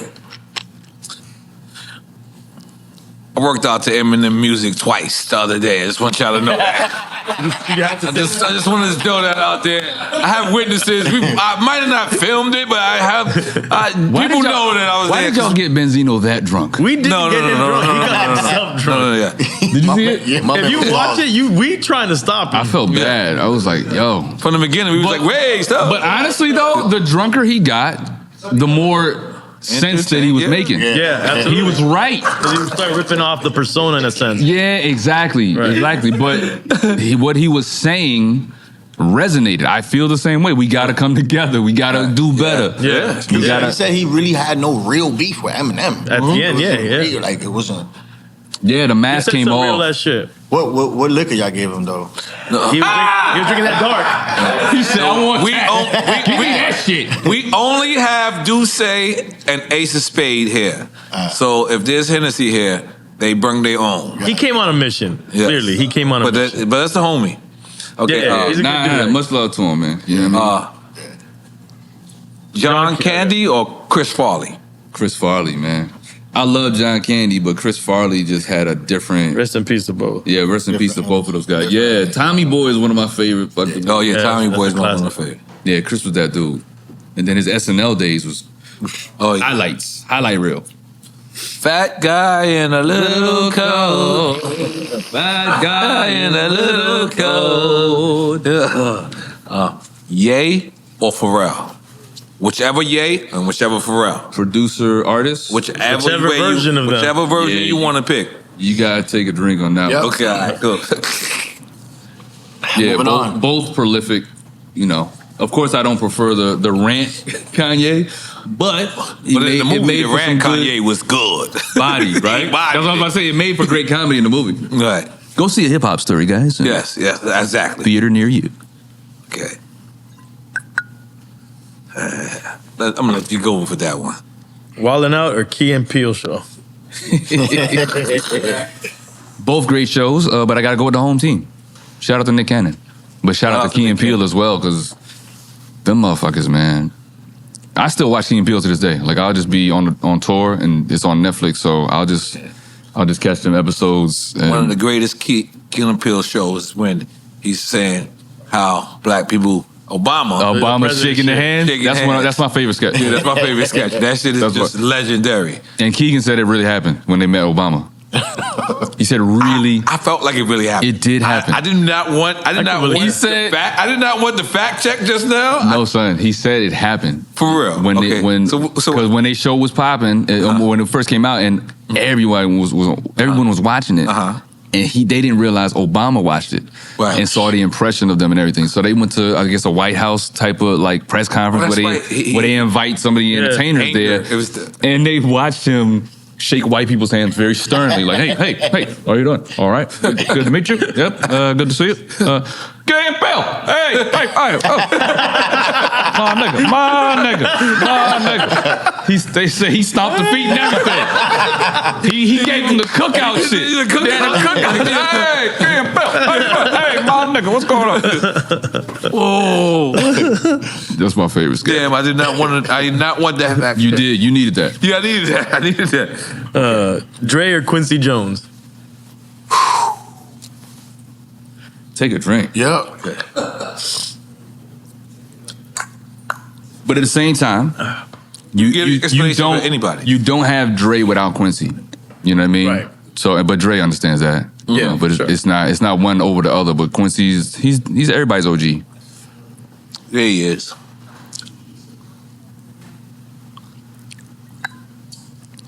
Yeah, you want the next one? But Dre is the big homie. So if I ever said somebody, if I chose another name over Dre, he'd be like, "Hey, nigga." Right. And talking about Quincy, you seen that the We Are the World? Oh yeah. The way Quincy masterfully. Brilliant. Yo. That shit was crazy. Like, who had this footage all these For years? real, How do we not know about this story? Like that Bob Dylan part? Yeah. Like, who had all that footage? That's crazy. Nah, that shit was crazy because looking at it is almost as if they filmed the song yesterday. Now, word. Yes, Yeah. I swear to God. Damn, that shit was crazy. Where we at? Yeah. Jim Carrey or Bill Burr? I mean, it's two totally different comedians. I'm a Jim Carrey influenced guy. Yeah. Living Color. Yeah. Ace Ventura. Yeah, I mean, and then, you know, Jim is our OG. I think Bill Burr would attest to that, but Bill is just raw. He's raw. He's going to give it to you the way he sees it, and he's a brilliant comedian. I love what he does. Ain't he married to a black woman? Yeah. Yeah. Yeah, he's got a sister. What's up? So who'd you pick? Jim Carrey. Oh, okay. Yeah. Would you rather be loved or feared? Bronx Tale. That's my movie. I'm gonna go with Sonny on this one. Love it's a cool emotion, but I think when people fear you, there's a respect that comes along with that. That could feel like love. But because they fear you, they won't get out of line and they won't cross you. Mad niggas that love you cross you. Yep. Yeah, it's real. Because that love is a vulnerability. It's You real. know what I mean? So yeah, I'd rather be feared. Wow. I mean, fear could make people do something erratic because they fear you also. But it's least it won't likely. always keep people in line. Love doesn't keep people in line though. Neither of those motherfucking things keep you in line. I think fear does a little more.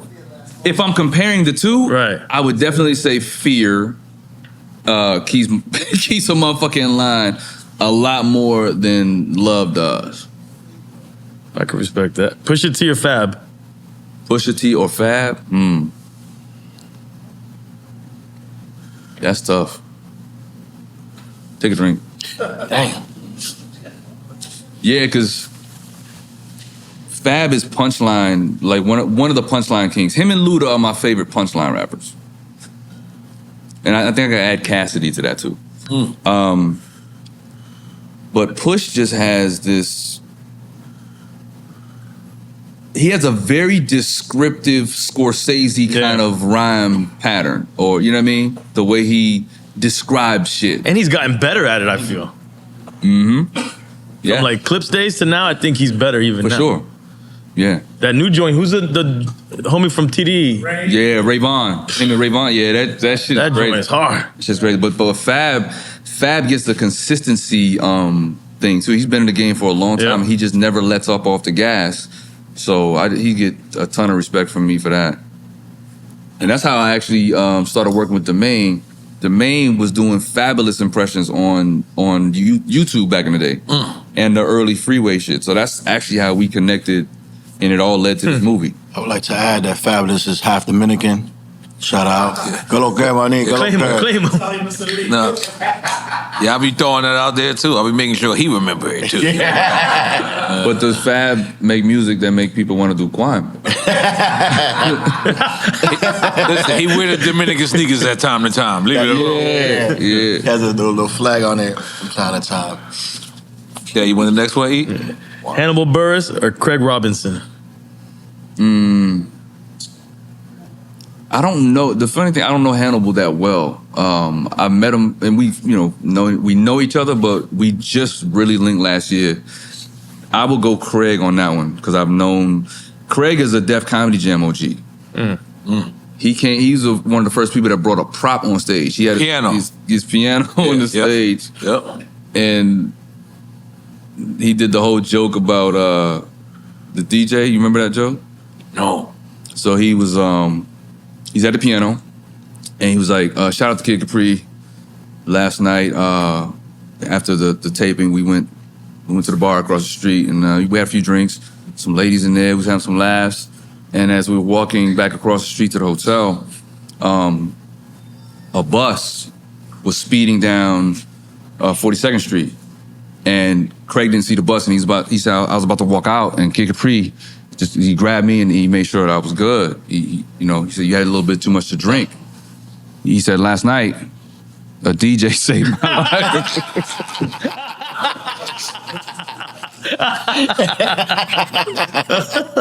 Hey, yo, Def Comedy Jam went up. Yeah. Shout out to Craig Robinson, yo. It wasn't Hannibal the one that we was drinking with right here?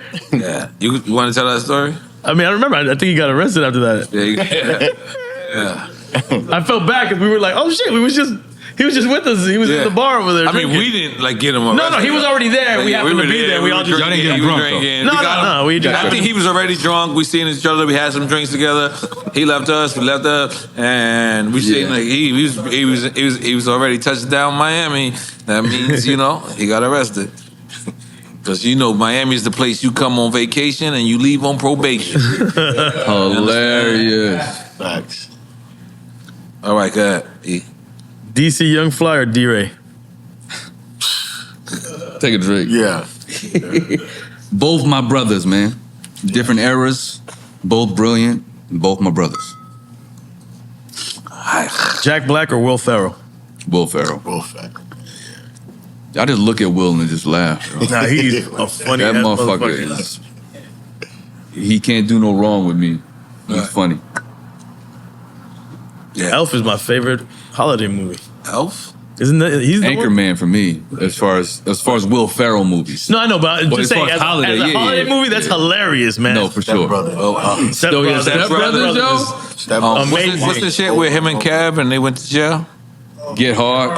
Yeah. But slept on. I love Wedding Ringer. Wedding Ringer? Oh, yeah. Yeah. Well, Will Ferrell wasn't in that. No, I'm saying slept on. I was changing the subject, but you just said you understood me. You just said you understood me when I knew he was going with that. Yeah, I'm glad. Did you really know where he was going with that? Yeah, because Kev is in there. Because I was also trying So his mind is kind of like... Kev and Kind of like a...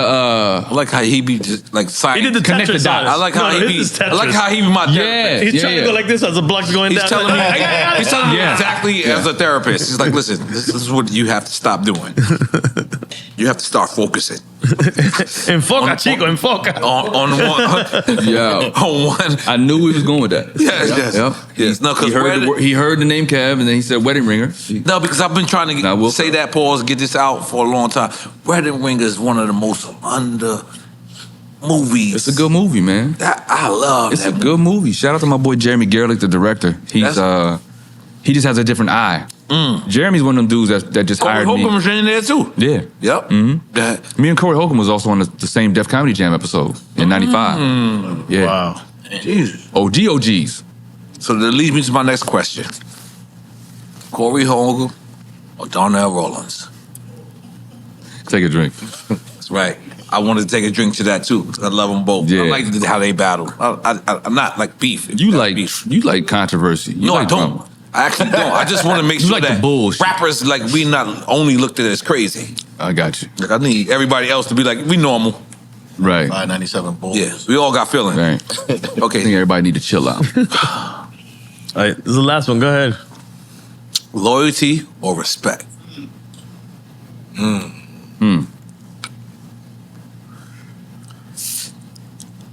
I think respect garners loyalty.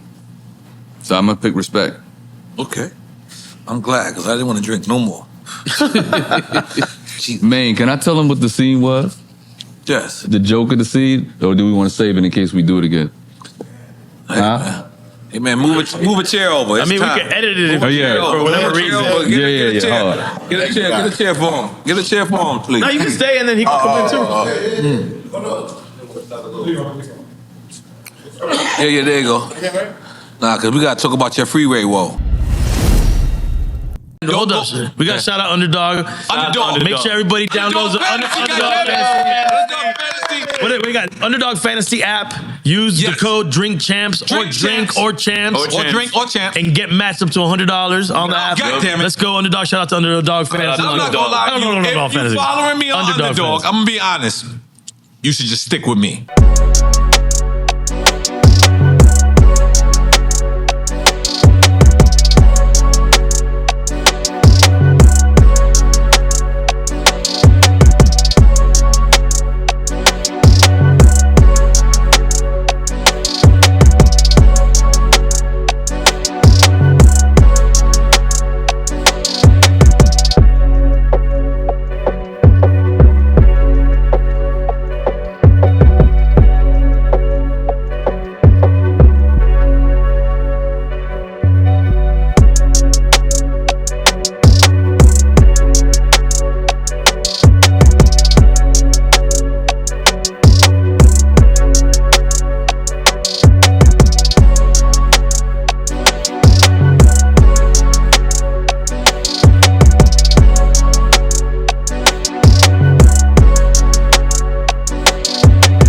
Drink Champs Army Underdog Fantasy app. Underdog Fantasy app. Fantasy. Drink Champs is a code. Get your $100. Let's go. Code Drinks or Champs. Put in $100. We'll match you $100. We matching. Come on, Diego. Come in here for this.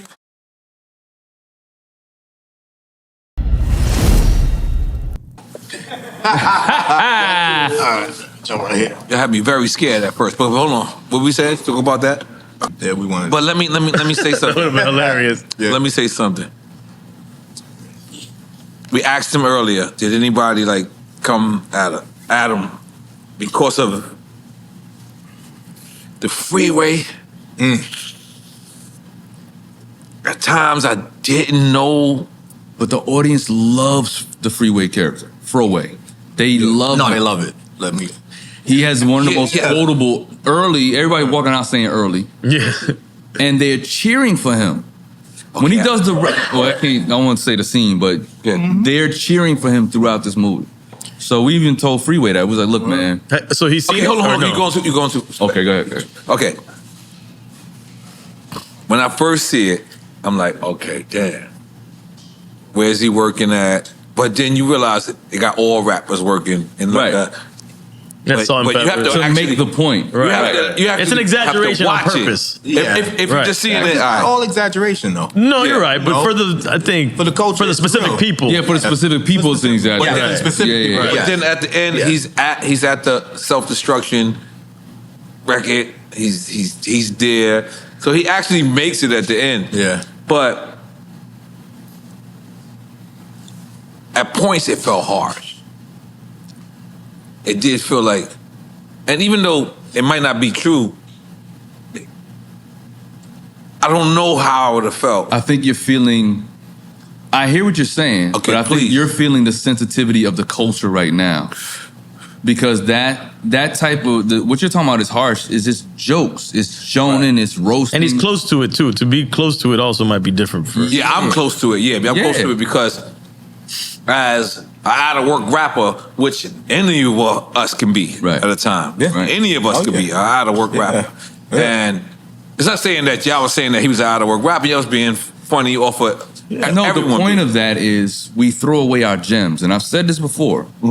As a culture, hip hop, R&B, black culture, period, we throw our gems away. Meaning, Kool and the Gang, Earth, Wind and Fire, they're not doing the numbers that U2 is doing. No. Right. U2 can do arenas for the rest of their life by themselves. The Kool and the Gangs, they'll do a jam with a bunch of different artists, and it's great. It's a theater, but it's not the same.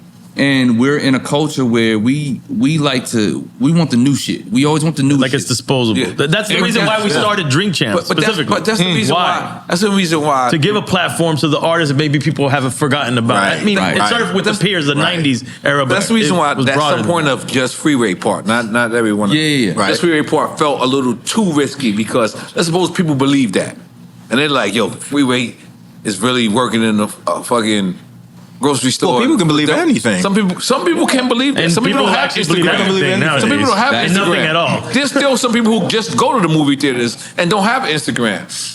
Does that hurt his image? I'm asking. I'm clearly don't Well, know. I'll say this: people have been probably hitting Freeway up and wanted to know about Freeway now more than Okay. they have. And he said it. It's Okay. the relevancy, all of that stuff is just people are calling his name now. Okay. Now, remind you, I've been doing that character for over 20 years. But a lot of people don't know it though. They don't know that. Okay, but but the he people knows who, but he knows He it. knows, okay. Remember when my first job was at Rockefeller. Like I was the cameraman. Like I was that guy who traveled all around the world with State Property, with Dame, with everybody, filming everything. Right. So when State Property got signed and I seen those guys come in, I seen State Property come. I spent time in Philly with them and all of that. He was a guy that stood out to me. Right. He was somebody I admired, his voice, his look. I never seen the beard. I never seen any of that. I believe you said you never seen the beard. Yeah. I was doing these parodies, and I would go home, and when I first did it, I did him, Fabulous, all of that. I would go to Rockefeller, and I would show them these videos. They would be in there. They loved it back then. I'm talking about early 2000s. So it's something that just stuck. So once me and Affion got together, it was. He wrote it specifically for his friends. He was like, I want all my friends that are dope at what they do, and I'm gonna bring them together, and we're gonna make this movie. For the culture. But in all fairness, that's before hip hop had sensitivity. Once there was a Ray J Fabulous moment through social media, it was like everyone kind of got on point and everyone kind of changed. Because although we didn't take it serious, we knew that it was serious. So, like, I have to take that in consideration as an artist, as a rapper. Did you take that into consideration? That someone might just take it too far? Remember, Fab was joking on Ray J. He was playing with Ray J. I think what we are is... I'm just being devil's advocate. No, I get you. But I'm going to give you the angel's advocate. Okay, all right, I like that. What we are and what we represent is when comedy was comedy. Yes. When the Wayans was doing comedy. When Robert Townsend did Hollywood Shuffle. Yes. We represent... niggas laughing again, right? And not taking themselves too seriously. Right. So, sure, anyone can believe whatever they want to believe. They can take something and twist it however they want to twist it. Right. But I think when you walk away from this movie, you walk away feeling like you took a ride, you took an experience, and you laughed your ass off, you learned something. I learned something. And you heard some dope-ass bars. In the voices of these people, but it was all written by me, him, and my other homie, Jevin Smith. So I don't think there's anything disrespectful or anything overly sensitive about that. It's an experience. It's a feel-good movie. And for Freeway specifically, that's our guy. Early. You know what I'm saying? Early. And you're probably gonna want to go back because after watching, I want to go back and listen to Freeway's catalog. It reminded me how I know that's not him, but it reminded me how dope he is. Yeah, and we purposely did that. I'm glad that y'all telling me that because I'm not looking at it like that. I'm looking at it from an artist's point of view only. Right. You know what I mean? And the artist's point of view is just like, damn, I don't want to be like, even put in that category like, yo, okay, this is where you was at. And now this is where you at now. Like, you know what I mean? I get what you're saying like that. because, like you said, he's close But then to it. if you if you watch the whole movie, then he's on the self-destruction record. He actually makes it. You know what I mean? But you know what I mean? Like he's one of the heroes of the movie. Right. He's literally the hero. Yeah, And it I'm was telling his you, idea. Yes. Listen to me. His idea. The audience loves that character. I'm done with the shots. I'm going straight to drink. Jesus, we even no more quick time slides. But no, the audience loves that character. He's one of the favorites. Thank you. Go ahead. He's one of the favorite characters. Who's the body double running around? Oh man, one of them. Oh, you talking about for Freeway? Our boy Kiwan. Yeah, our boy Kiwan. Kiwan, Shout out to Kiwan. Shout out to Kiwan. That wasn't a knock to Freeway. The main, yes, I told you. I'm 6'6", right? So obviously, as I'm making the film, I'm on my knees. and I have to play this character. Same I've been doing for 20 years. Pause. Right. But when we have to do full shots with them walking down the street or running, whatever, I can't be shuffling. So we had to get somebody to sort of double for that. Yeah, we thought it was funny. And we thought it was funny. Yeah. It was Hollywood hilarious. Shuffle. It was I'm gonna get you sucker. When she was fighting inside the and it's a Janae guy. Dubois was fighting in the bar, and then they showed a white dude with the mustache. Dressed up as her. Clearly as her, right? That's fire. That's fire. So yeah, we paid homage to. We tip our hat to all of our OGs in this movie. The barbershop scene is reminiscent of Coming to America. Right, yep. You know what I mean? Got The Coming to the I'm Gonna Get You Sucker energy, Crush Groove. Right. The scene where the little young Roscoe. New Jack City, right? The opening New Jack City scene is opening. Is New Jack City. The drone He's the shots. first person that caught that right away. Caught that right away. Yeah. Of course. Yeah. Mind you, listen. Of course. Now you acting like he's clear-headed. Right. That's the way it works. Yeah. It goes this way, then I come back. No doubt. And then I throw out the giraffe. And I risked it all for that drone shot, them drone shots. I flew to New York with my drone. Yes. And I went down to Brooklyn where you can't shoot no drones in New York City. None of that. And I flew it Look like over Soho the bridge. House. Flew it, yeah. I flew all over the city. And when I was landing the drone, the FBI was right there waiting for me. Shit. As I was landing the drone. They tracked the drone down. And they came up to me and it was like, "What are you doing? You know you can't, And I tried to act like a tourist. I was like, I do know what I was supposed to do here. Just trying to. You became Michael Blacksmith. Yeah, I became Michael Blacksmith. And it was like, luckily, I talked myself out of it. They took all my drone information down, the serial codes and all of that, and they was like, "Look, you can never fly this. We was gonna shoot your drone down if we was about to shoot it down." Wait a minute. You can't fly a drone. No, you can't fly. It's I mean, 9/11. it's all no-fly zone. Yo, No let me fly just tell you zone. something. There be places I be at, and there be drones all the time. So I didn't know. Miami. So no. Let me tell you. If you go to places like that near airports and you see drones, Right. there's a drone hack that you can tap into for your drone for DJI that'll unlock certain areas that you can still fly in. So if there's a map that we have on it, that's a map that is, when it's a big red circle, is nothing in there can be, your drone won't even take off. They'll be like we airports, can't take off. But if you it's a hack that allows you to bypass some of them, them places. But this is in Dumbo, Brooklyn, you were saying. I started in Dumbo to shoot, but I was flying in Manhattan. You're close enough. Manhattan, no-fly zone since 9/11. Manhattan's a no-fly zone. Yeah, man. So, You was on your Bin Laden shit. You got to relax. Oh, yeah. Shit, the feds? We was on our Robert Townsend, Robert Rodriguez, by any means necessary, had to get it done. No, they look great, man. Everything looked I would great. agree with Thank you. you, man. Your shit down. I would agree. Go ahead, get it out of there.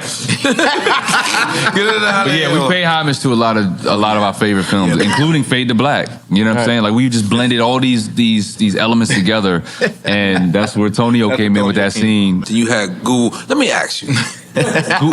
Goo? Yeah. Why didn't you hit Young Guru to play Young Guru? I hit Goo. Goo is busy. Goo is a college professor. Yeah. That's all of the things, man. Because some of these characters, I felt like was available. Yeah, it's like he hit Drink Champs. And they were not available. No. So you gotta understand it too. I'm spending my own money, right? Right. And we gotta work within a certain window when we have everybody available, right? I can't chase people down. I can't wait for one person type of deal. We gotta go. Yeah. Right. You know what I mean? So it was a lot of that too. But I mean, look, everybody, I would say about 99% of the whole movie was my first choice. It was people that I saw that I wanted in these roles. I always saw Cedric as Biggie. That's just Always. hard. Because first of all, he's one of the greatest comedians, you know what I mean, of our generation. But to play the Biggie role, me and him playing off of each other is. Did he do something to make his voice that way? Like something specific? No, he just. That was him. That was naturally, he was able to do that? Yeah, he just came in. We had how much time We only had him for 30 we had minutes. 30 minutes for Seth. He was coming off doing his TV show. He came dressed from up his with his set. Coogee already dressed, ready to go. We had everything lit, ready, just like how you guys have it here. We sat down and it was like Yeah, it was hilarious. And we improvised. I could see this. I could see everything. As you saying it, I could see it. So it's me doing the Biggie voice on the track, on the rap. Right. But it's him. I saw it in the credits. Yeah. But nah, he did that. That's all him. And then Biggie and Jay talk about Brooklyn's Finest is hilarious. Yeah. And then you made your fade. Yeah. I got hair and makeup team, man. Karen you've and been Quelly. picking them up. You've been picking them the whole. your hair and makeup team was at work. They was on it. Yeah, the whole team. was You on felt like you was really back in the day though. When you like each era felt right. Yeah. Like the Big Daddy Maine scene, Big Daddy Kane, MC Hammer. We hit Latifah Light. We wanted to make sure we kept it as authentic as possible to make you feel like you was taking a journey throughout time. And is it true that you had MC Light come in and remake the record? 100% true. Not only is it true that she And it sounds remade the amazing. record, you were actually Crazy. in the studio as she did it. Absolutely. Oh yeah, Yeah. yeah. Shout out to MC Light. Yo, MC Light is. I know people throw around the word. Oh, that's my big sis. That's my big bro. She's really big sis. Like she really looks out. She's a heart of gold. Right. And yeah, she was just very supportive. Like whatever I needed, she was like, nah, if you need that song, I'll figure out how we can make it work. And shout out to my man Focus who redid the beat. That's a big record. Yeah. Big. Oh, yeah. So he That's a replayed big everything live and it sounds just like the original shit. So She said it, but it was different. The only difference was like a hip hop story at the beginning. I was like, yeah, I asked her to do that. caught that. Yeah. I asked her to do Caught that? I was like, yeah, I Because caught think that. about it, she's one of the most that. iconic voices. Catching it. And right now she's voicing everything, which is amazing. That's what I'm saying. Yeah, like, and her voice was already original, right? Yeah. And now she's She's like the voicing female everything Samuel over. Jackson right now. Come on, with the voiceovers, man. Come on, man. He said checkmate. Yeah, with the voiceovers. You know how Samuel's on everything. She's on I think everything. He doesn't do as many voiceovers. it's just the credit card. In my mind. In my mind. In your mind. I got In my mind. In N.O.R.E.'s mind. In my N.O.R.E's mind. Because I was like, wait, what? no, Samuel Jackson, No, I that think man you're thinking commercials too. He got Capital One or some shit. Yeah, Like, yo, but he's Capital not One, voicing bitch. it. Yeah. And then he was in your show too. You hit him with a golf ball. Or Yeah. Tiger Woods. Yeah, it's like a wood. Yeah, man. Yeah. Shout out to all of the But yeah, shout out to Light. and the people who came and did the doc at the end of the movie. All Yo, that was Yeah, ill. Tila Craig Rock, G. Tila Rock, Yeah, Craig yo, G. yeah. Where'd you guys do Moji. that? Was it at the show then? Yeah, Charlie Mack it was at show. Charlie Mack. Yeah. Charlie Mack Charlie show. Mack show. He brought us PMD. out, and they all was. I figured that's where it was at. Yeah, That's dope. Yeah. Did you guys ever have in the script anything having to do with Pac? No. Because I felt like that was the only one that might have made sense to. I got one more that That felt they could- Hip hop is so big. There's so much story to tell in hip hop Right. that you can't put it all in one 90-minute movie. No, 100%. There's a lot I of got people not. one And more. that also, okay, remind me to that I got get- one more. Yeah. to No, get no, what am I- people that we can convincingly portray. Because there's all kind of people that would watch this movie like, why they didn't do me? Why, Right. how come Grandmaster Caz isn't in it? How come Melly Mel isn't in it? Who are OGs. They are the building blocks of this thing.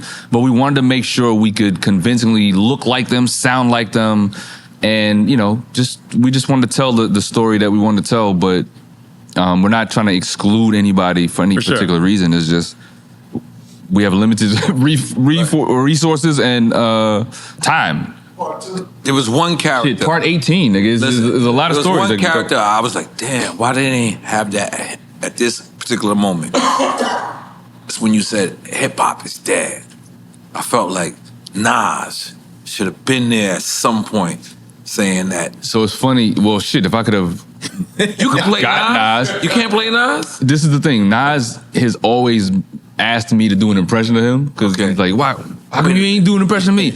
And I did the voiceover. I did a couple cartoons with him and Jay on IG, and he heard that he was dying laughing at the shit. But Nas is a hard nigga to get a hold of. Oh yeah. And again, if we look, we gotta shoot within this window. Because think about a movie, right? We have to rent the location. Right. It all has to be available when we need it. Right. We have to rent the cameras. We have to pay the crew. We got to feed people. It's so many. You were union. You were SAG. I saw it at the end. The SAG logo. Yeah, so you're SAG, SAG. WGA, so you like gotta, everything. Everything's You gotta dot Cross every the line. I, cross Right. every Oh, T. yeah. And so we unfortunately we can't just wait Right. for whoever we But want. did you reach out to him for this?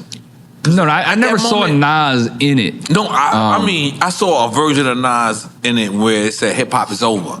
Like maybe for 1 second, you could have had the Half Moon part on. I don't think I With a look pitch enough in by like you. Nas to be able to be to portray him I that don't know way. if you know, you light skinned, sir. That don't mean I look like Nas, You nigga. don't look you don't look like Drake all either, light-skinned nigga, people but you look made it work. You I don't look did like make Manny it work. Pacquiao. You made it work. I Your did. makeup team, what's their name again? Yeah. What's their name again? Willie and What's their Karen. name again? shit all Well, the yeah, time. singing part, I was That's the crowd. That's one of the crowd's favorites right there. The audience goes up for the Drake part. nigga. See, that was one All thing. the When time. the singing The part. singing part. All the time. Again, shout out to Focus, man. He was like, we was in the studio. He's like, y'all want to break the beat down right here. Right. That shit And was he did that shit. He played that R&B shit. He made that shit in like 3 minutes. Wow. But it was perfect. Yeah, and the it was. audience goes nuts every time that part comes Yeah, I on. could imagine that. Yeah. So how do you guys feel, man? Man, we on a cloud right now for not just man. because I'm contact high, but Yeah. yeah. Let's get him another Hey, shot. contact just drunk cause. probably too. Yeah, give him another shot, just cause. Just cause. Just Feels like a cause. full circle moment, you know what I mean? Yeah. When you work so hard to try to get to this point to let the world see your vision and your content and the stuff you want to do. You know what I mean? So it feels, we on cloud 9 right And now. we did a movie with our friends. Like I was able to that's gotta be the work best with feeling. my guys. Like this is my guy, Jevin Smith. That's my dude. Charlie Mack. That's big bro. Charlie is the connector. He makes every call that we need, and he's positioning us. Honestly, he's positioning us on some Will Smith shit. I love it. On some Martin Lawrence shit. Like he's Love it. really trying to make sure he grooms us for the success that we've worked hard for. You know what I mean? And so we're always around those caliber of people, or that caliber of people, because of Charlie. Right. And we're able to like just ask questions and talk to them about the movie making business. You know what I'm saying? I'm not gonna lie, when Charlie hit me, I said, did we do something wrong? Oh, you think? I didn't speak to you. I'm like, what the fuck did we say? What did we? No, I gotta watch the tape. What did N.O.R.E. say? No, when Charlie hit me, I was like, listen, because, Chris Rock said, Drink Champs called him a bitch. I said, I ain't got anything to do. That was a lie. Drink Champs never called Will Smith a bitch. Oh, yeah. Nah, Yeah. I told Charlie to call y'all. That's what Chris Rock said on his special. By the way, we love the shout out. But we didn't say that. Nah, Yeah. but Breakfast Club who said that. I told Charlie to call you. Yeah. That's Because again, me and you talk random hours, Let but me just tell you. you don't always answer my call Let when me I just call tell you. Let me tell you how gangster Charlie is. We coming back from Leo Combs. Flex. Shit. Yep. We got the private plane. Flex again. Redman. Flex Nothing again. flex. Yeah. That was the most Big hip hop Daddy plane Kane. ride ever. That was the most hip hop plane I saw you that ride night, ever. yeah. I'm sitting there, Charlie, the only nigga filming, and nobody don't say shit. Niggas is like, man, that's Charlie Mack, man. That's Charlie Mack, man. Charlie could we know film. he ain't trying to get up on anybody here. He's trying to document the motherfucking moment. Yeah. And nobody said, I never seen this before in my life. Like nobody, he didn't care. He was just filming every moment. Charlie will film Barack taking the shit. That's the kind of access this nigga has. You know what I mean? Yes, and I knew I said this nigga's super. By the way, been for years. Yeah. Been for years. Such a great guy. Yeah. And he's Drink Champs alumni. And he's been Drink on Champ alumni, God damn it. We don't know if he want to be on camera or not. We don't know. We don't know. Pull up a chair. You can pull up. God damn it. Yeah, come on. If you want to, come on, pull up. We got chairs. We gonna make it. We gonna make it happen. Come on, he definitely need a little chair. He needs a big chair. Yeah, come on. Little chair. What's happening? What's going on? Hey, man, listen, man. N.O.R.E. EFN. Yeah, you. No, yes. They say life imitates art. We was on the True Soul plane, huh? Yeah, that was the True Soul plane. That was like the moments. You know what I mean? You don't know they're gonna be created, but that was a moment in the sky. It was so beautiful, It was man. beautiful, yeah. It was Because you didn't know. Yes. I sure enough didn't know. Yes. People was on the plane was gonna be on the plane. Right. I'm thinking it was just me and N.O.R.E. Right. They was like, you fly on the plane. Okay, Yes. cool. Let's go. I'm like, N.O.R.E. Yes. Eric Sermon, Eric Sherman, Jeff, yeah. Hank. Yeah, that It shit was look crazy. Yeah, that was when I say a moment. Yeah, Right. I've had many moments, but that was a moment. Right. That was a moment. Listen, Redman and Jeff would film the video in the air. Yes. While we were sitting there having a And I conversation. forgot, I believe it was Kane who was Yeah, the Kane. DJ? Kane, Who yeah. was DJing? Yeah, You had all the Kid Capri making a beat, I think? No, he was the DP. He was the DP. He was holding the camera. Okay, he was holding the camera. Yeah. Okay, Big Day King was holding the camera. Was Kid Capri? Kid Capri might have been playing. Kid Capri was the music. DJ. Okay, yeah. And I'm just sitting there. This was a great hip hop moment, man. Yeah. So Leo gets a lot of slack from certain people in certain areas, and I want to big I love Leo Leo. up. I love Leo. I love Leo. Like, you know what I mean? So okay. You guys got the script.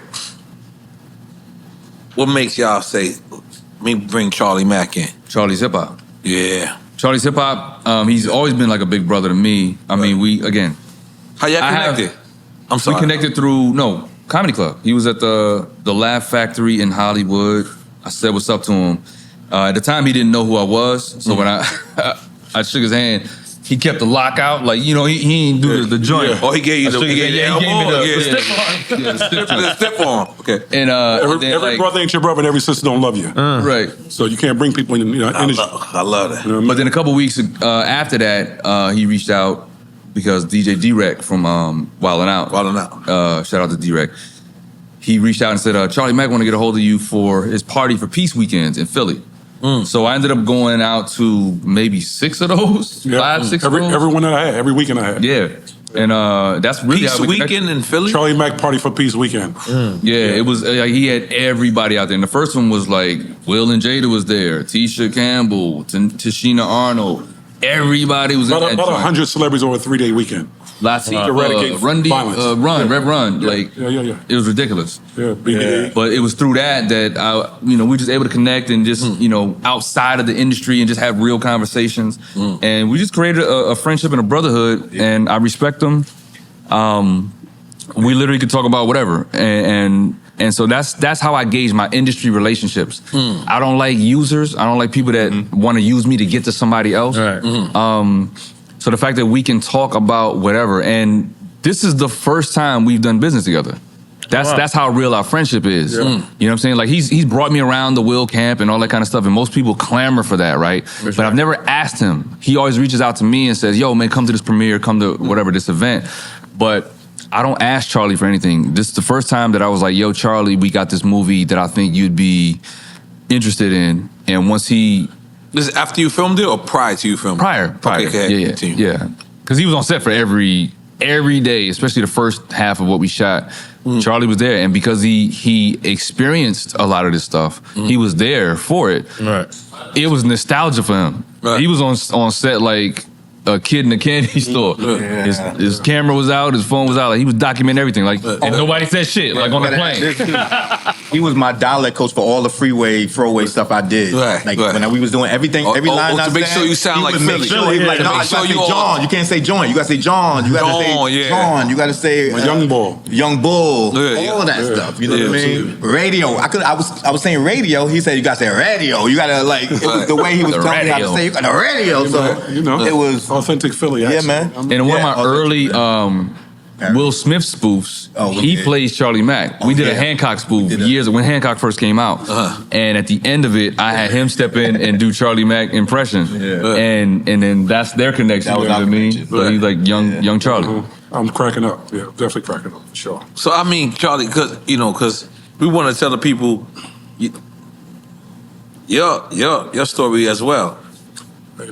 Hey man, hey, say you write a book. And fortunately enough, I did write a book. Right. So I want to come back, and do that. You know what I mean? But again, my story started 1978. Wow. What was being a street team. Right. I was doing that for my uncle. I started a label called April Records in 1978. Wow. I was like a street team cat for him. Wow. 14 years old. That was kind of what actually bit me. I did that in a house party, and I was bit. I was like, entertainment. Because I wanted to play basketball. Dr. J, of course, was in Philadelphia. Right. Me seeing Dr. J, I used to hang out with the Sixers. So all those moments you see, those at I was into Sixers, at the Spectrum seeing them. Right. So for me, I thought it was basketball. Right. But I'm saying hip hop, you got to figure, hip hop's 1973, I'm 8 years old. Wow. When hip hop's born, you know what I mean? So for me, it was like a love affair. I said I could never let down. Then the opportunity come from music, and he did R&B.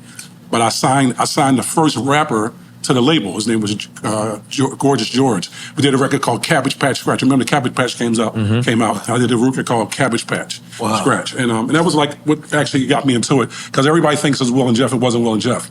It wasn't Will. No. I had already been in the business from '78. Jeff and Will didn't come out to '86, '87. Ooh. So I was already in the business already. Wow. Yeah, so I was already in it. But I have a book coming. Yeah. Who is Charlie Mack? ... Mr. Philadelphia. Come on, let's make some. Come on now.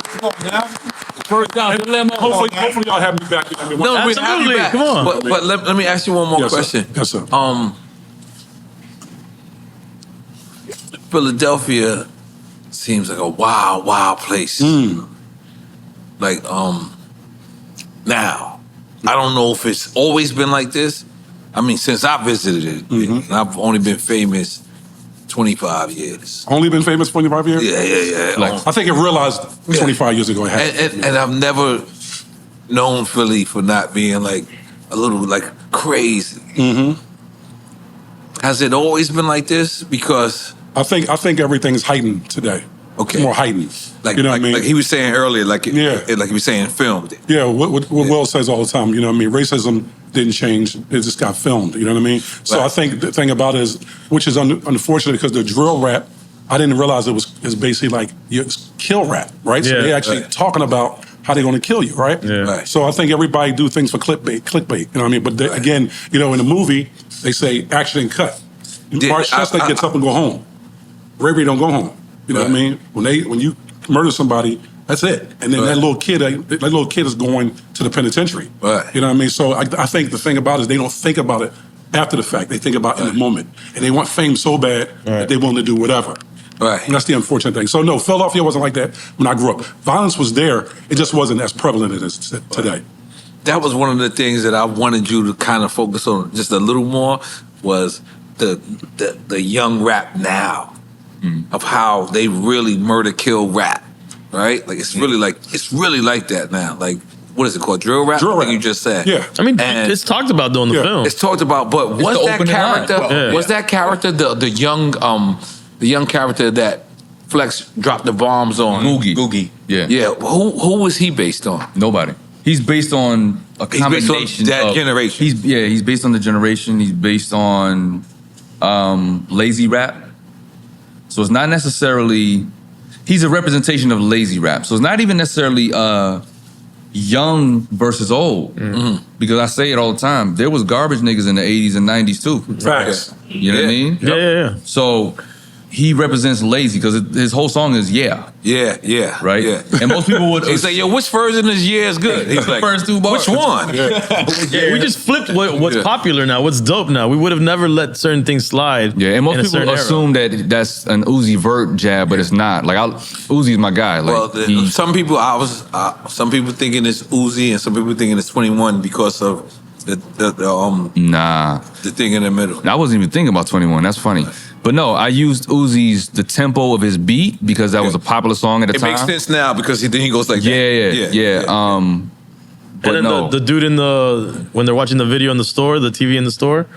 Okay. that Digga Boy. artist, right? Yeah. The kids dancing. Yeah. But it leaves it open for a sequel too, right? And, Yeah, and for it sure. also leaves So, open go ahead. for Funk Flex to respond because I sincerely 1,000,000% believe that Funk Flex has never took payola.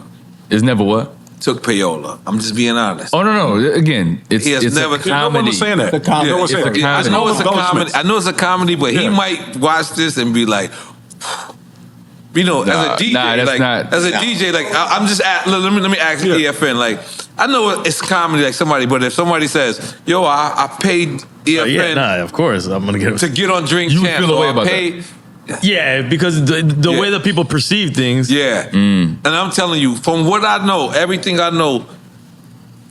Funk Flex has never took money from no one. I promise that. I From believe what I that. know. No, again. From what I know. The So- movie Salt and Pepper don't really work in the diner, right? Right. God damn it. And Freeway don't work in a bodega. And Freeway ain't working He don't work at a goddamn bodega. bodega. Get money every Ghostface night. is not a school Right. teacher. But let me just be devil advocate. The Ghostface is hilarious. With Flex part is something that he's been accused of before. See, I don't know that. Yeah, so I can feel I like don't know that. he can take All it. DJs have been it's just like- It's a radio thing. I used to be a radio DJ in Fayetteville, North Carolina, and Charlotte. But so yeah, that's where even that term, because no one even says payola anymore. Right, I know that That term was because prevalent in the I 80s. worked. It was more prevalent in the 80s. Exactly. Yeah.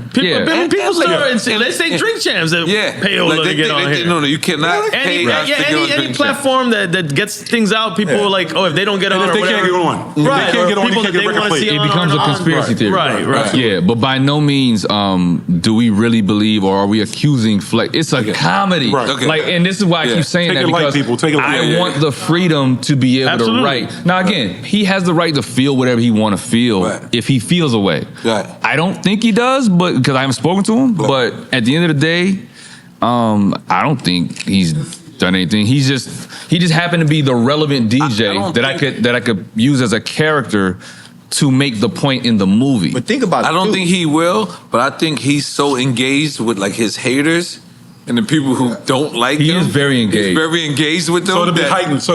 Right. Yeah, so they'll come at him, and then he'll might be like, man, why would these guys do that? And then he'll give you an hour of ball. Flex, if you're watching, there's no personal shot at you. I'm a fan. I spoke to Flex. I called him up. I spoke to him. Okay. It wasn't nothing but love. He said, whatever you need from me. Yes, okay. That's Well, why. think about when was the last comedy that opened up this type of dialogue and conversation about the whole culture. And that's why definitely not in hip hop. Come on. You know, Think about you that. know what, and this is just me being devil's advocate, right? I think Flex would have played himself. I think Joe Buttons would have played himself. I think I think most people would have played himself. But you needed the time. Right, and for the comedy, you don't. But I don't think it would have been as funny. You don't want them to play themselves. Yeah. You would have been as funny. Right. No, I was waiting for a version of N.O.R.E to come on. I was like, that would have been hilarious. But no, because he's already so fucking animated as a comic character. You We wanted the real N.O.R.E in the event. They would do him injustice. And y'all would have added You could have more. been you, and then N.O.R.E got to play him. He got to play himself. Right. You know what I mean? May have some opposed on you. And y'all would have added more credibility to the whole hip hop of it all and the relevance. It was so to me. I apologize because I was busy. I really wish I was a part of this, but even with us not being a part of Don't this, apologize. I looked at this movie. I saw The sequel, I said everybody coming out. Hold on. I saw no flaws in this. You know what I mean? I watched it, and I'm a comedy guy. Contrary to popular belief, I love music and everything, but you ain't coming to my house listening to music. You coming to my crib, I got motherfucking Living Color playing, Seinfeld, Curb Your But you've always shown me that respect. Dave when we first Chappelle. met, like Yeah, I love you was like, comedy, yo. you a bad dude on a comedy yes, tip, I blah love blah comedy. blah. So I know you rock with the comedy world. Like, you know what it is. I live and breathe comedy maybe more than I live and breathe hip hop, because hip hop it just comes to me. But comedy, I gotta want to feel that moment. I gotta want to be like, yo, you know what? Let me go laugh. It's a release. Yeah. It's a release. Yeah. It's a release. Yeah. But do you feel like this is a movie that you would watch over and over? Like I did. It's one of them classic joints. Yeah, because there's stuff I feel like you might miss too. You want to watch it over again. Yeah. But I want There's a lot to of go stuff. support. Yeah. I did this. I watched it for this interview. And other than that, I would have went to the movie theater. For sure. Like, I swear to God, I don't want to say it like that, but I'm flying to a movie theater to go see this. Right. This is what happened. Damon John. Damon John. Yeah, Damon John. All right, you know, I fuck up everybody's name. Come on, now. You feel better? Yeah, that's a good name. Good name. You feel Right, good name. better? Good So brother, he said to me, yo, come watch the premiere of Bob Marley. And I was like, okay, that's some fly shit. Oh, yeah, we spoke to you when you was down there. Some fly shit. So I came, I went, I watched, not even the premiere. He didn't even I didn't even make it to the premiere. He did a private screening of it, and I went to it. But I said, I felt like I'm not supporting the family. So I went to see it on my own. And that's exactly how I feel about this movie. It's like, as much as we're here and we're doing it, and like we're helping each other, but it's like, I gotta go to the movie theater. So I don't know where the fuck this shit is playing out in Florida. But I'm driving to the shit. It's still in Miami this week. Yeah. It's in Miami. It's in Miami. Okay. And you want that experience of the theater. I'm going to the theater. Aventura? I'm going to the theater. Oh, that's close to him. That's real close to him. I was Aventura. We ain't saying shit. Yeah. We might go Thursday. What's Yeah, just Thursday? Pompano. Pompano. A drink champs. Aventura. You took people to the movies. Where'd you go? Let's get these straight. A drink champ screening. Aventura. I'm in. Yeah. I'll do. Yeah, take everybody. Go ahead and buy the theater out. Drink champ screening. Yo, can I give a quick full circle moment real quick? Please. Okay, so I'm working at Rockefeller. The cameraman only. Never did anything in the film business like that besides filming people. Claudie B says, hey, I want you to go to the studio because N.O.R.E's there working on an album or a project. I go to the studio. I meet you there. Yes. You are in there and the music comes on and the first thing I hear was, if I'm a nigga Rican, And we some nigga, he was doing a song with Petey Crack. The Petey Crack joint, yeah. Oh, I filmed all of that. That's a classic record too. And I met you and I said, hey man, I'm an upcoming writer, filmmaker, all of this stuff, and I just want to get some knowledge. He looked at me and he says, yo, I want to make a movie. And you the first person that let me write a script for you for the first time ever. Wow. Listen, we're gonna find it. Because I remember, It wasn't and he good. remember, It wasn't just to good. It wasn't remember. good. I mean, it was I remember. Okay, It was a- you did say the gas station. I It was remember. called the gas station. Now I remember. I'm not mad about that. Yeah, Not bad. and you look extra cold. It's just for Snoop, man. Represent for Snoop, though. I don't know where you It's did. for Snoop. You don't see me sweating. Yeah. I don't know if You got a whole hoodie on with undershirt. Because I'm trying to be light skinned, man. I'm trying to be light skinned. I want my Drake sneakers because I figured you would feel this. Because this is my lover boys. Oh. Look, this is Drake's exclusive Nike Air Score. I've been waiting for this weird been this for flexing the whole everything. show. For everything. But I want for you. I said my light skin. You know, I know y'all all go to karate class. You, Drake, DJ Envy, y'all all go to the same karate light skin class. I know that. I heard it. I'm in the Illuminati too. You know what I mean? I'm on the other side of Illuminati. I'm the brown skin version. You know what I mean? Charlie has seen some things. Yeah, he'll kick your head straight off the door. Yeah, I know he can. I know. I seen him with Manny Pacquiao. I know it's going down. Nah, I'm peaceful, man. Yeah. I'm peaceful. I don't And you like Bruce Lee? Love Bruce. Yeah. Sure. That's his teacher. So you be fucking with Bruce Lee moves? What do you do in Bruce Lee class? When you Kick the shit out of niggas. Because I'm not. You you're know, not violent. I heard I'm you not say that you guy. don't want to fight at all. And Nah. now I also heard you say you like to kick people's head off. So I'm confused. I have the ability to kick Yes. people's heads off, Glasses? but I don't. Yeah, but I don't. Yeah, I'm not Advocate violence. at all. Yeah. You know, Peaceful. Okay. I'm the guy that's going to talk my way out of some shit first. That's what I That's asked you usually the guy earlier. that can kick ass. You're It's usually the guy that don't want to fight. You don't Yeah. realize what you're about to Right, happen to right. you. You're about to get your head kicked off, and I want Yep. you to keep your head intact. The person who can fight You know what usually I is mean? trying to stop a fight. Absolutely. Yeah, I get anxious when that No problem. beef starts. I'm like, fuck, is this about to happen? Is this really? But as long as you're talking, I'm not in any danger. You're fine. The only time you're in danger is when a nigga is either pulling out something or if the fist is coming right toward your head or your face. You can say whatever you want from over there. Right. I'll be like, word, no doubt. Look at the comedians. I I, got told you. y'all they being like rappers. Look, that wasn't me. No, hey, no. I didn't tell him to do motto none is- of that. The motto is, I'm funny, but I ain't no joke. God damn it. Like, Nah, I'm not Okay. that guy. so Charlie Mack, you here, man? Oh, damn. Here it comes. Here it comes. Somebody told me, they was like, you gotta be careful. I'm like, so tell me the tone. He said, be careful. He gonna slide it in there. Like, Pause. yeah, pause. But no, I remember a moment I came when I first came. I wasn't In for LA, 2 minutes. It wasn't 2 minutes. He threw it out there. I'm like, whoa. I'm like, N.O.R.E. Okay. Where's the love? You know what I I mean? know it's love, but you're a legend. Humble servant. And I Gracious humble servant. honestly think you were there that night. So the way you answer it, you can answer it the way you want to I already know answer. where you're going with it, but go ahead. Yeah. So you don't have, you know what I mean? We like love everybody. I love cause we Everybody get a moment. And I know what you're gonna say, but go ahead. Cause we want Will on here. We love Chris, absolutely. And we love Chris. Absolutely. But what did you think when you saw that? Come on, N.O.R.E, thought- stop, man. Okay? Why, man? Okay? Why are you bringing up old shit, man? Okay? It already happened. I did a special. We got over it, man. Love. I did a It's all love. special, It's man. all love. It really is. Yeah. Not even just saying that. It really is love, but everybody get a moment in their life. Right. Everybody get a moment. Like I was talking, we was talking to, no, not name drop. We was with Martin on the beach yesterday. And he they're was saying- filming out here right now, Yeah, he was right. saying that we was saying everybody get a moment. He said I had a few.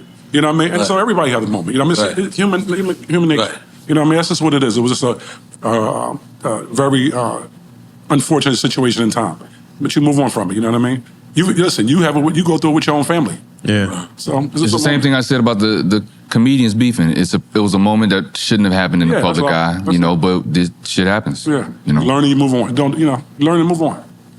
I love you, Ian. My question is, if we do a sequel, are y'all gonna be available to be? Yeah, I'm available. The next one. I ain't gonna lie. I want to be there. He's not available. Has to act like him. I'm coming to. Let me throw it out there. Let me throw this out there. We make real films. Look, we make real films. You came at me. This is what I suggest. Okay. I suggest. Now, when you get your word, because you gave us our word. Yeah, I do. Listen, forget all that. Once my Don't do the word is political yeah. thing. This is what I suggest. You start us now, but we're gonna do 3 different scenes. We're gonna come with different changes to outfits because we know how to cheat the camera, right? Right. 3 different. If you want 5, we can go 5. Okay. He just want to drink that much. And then we're gonna no. We're gonna change, do different scenes. You know what I mean? Yeah, I want to interview Manny Pacquiao. He has nothing to do with hip hop stuff. Yeah, but that's what's gonna make it funny. It's like, yo, you want to fight Floyd Mayweather? Do you know? Yeah, you shouldn't write. Yeah. Okay, so you drink. So we only in the movie. Hold on. Let me get one more shot. Let me get one more shot. Let me get one more shot. No, let me get one more shot. Okay, so I'm gonna say we're gonna interview Drink Champs, right? Fuck. We're gonna interview Drink Champs? No. One of the characters. We can't interview Hov because did you see Vince Staples just threw it out there that the Drink Jay-Z Champs was on Drink Champs. It was on Jay-Z was on Drink his Champs. Netflix. Can you think about Jay-Z on Drink Champs? Yeah. Oh, you want to take a shot for the Jay-Z on Drink Champs? You really want Jay-Z on Drink Champs, though? No, I really want you to show me how you feel like he would be on Drink Champs. What are you asking him? What are you asking him? What are you asking Jay-Z? I'm gonna get him drunk. Oh, you want to get him drunk? So act like Jay-Z. See, have you ever been to Dusseldorf? Not regular Jay-Z. Can you do drunk Jay-Z on Drink Champs? So now you're asking me to act. No acting. You're asking me to act. Okay, because you know we got the Ace of Spades. If he would be here, these will all be gone. That idea is limited. he knows that. He knows that. Yo, I need to drop. I need to drop. You know that. We know that idea is not making it effective. This nigga buys video games. He knows that idea. He knows that idea is limited. So we hung out for 6 hours drinking this and Japanese whiskey, and it was fantastic. Yeah, what was the song when Jay, Nas, and Khaled? Oh, I love that. Oh, that they performed. Oh, yeah. Not God did. Japanese whiskey on the mezzanine. Yeah. And that was when I saw the video of them talking on the FaceTime. Because that's how the first time I started drinking Japanese whiskey. Yeah, Nas was like, yo, I ain't like that. I heard that verse. Japanese whiskey. It's like, yo, gotta go in the booth. Oh, you doing that? Do my shit. I gotta come correct. You know what he said? It was a Japanese whiskey line. He was like, yo, Japanese whiskey. Yeah, some fly shit. Fuck with the soul like ether. Some fly shit. Mike Tyson did a rap song? Who? Mike Tyson? Mike Tyson did a rap song. He just dropped the rap song? Okay. Recently? Mentioned for the bit, but Mike Tyson did a rap song. I directed the music video. I don't know how this got relevant to this conversation at all.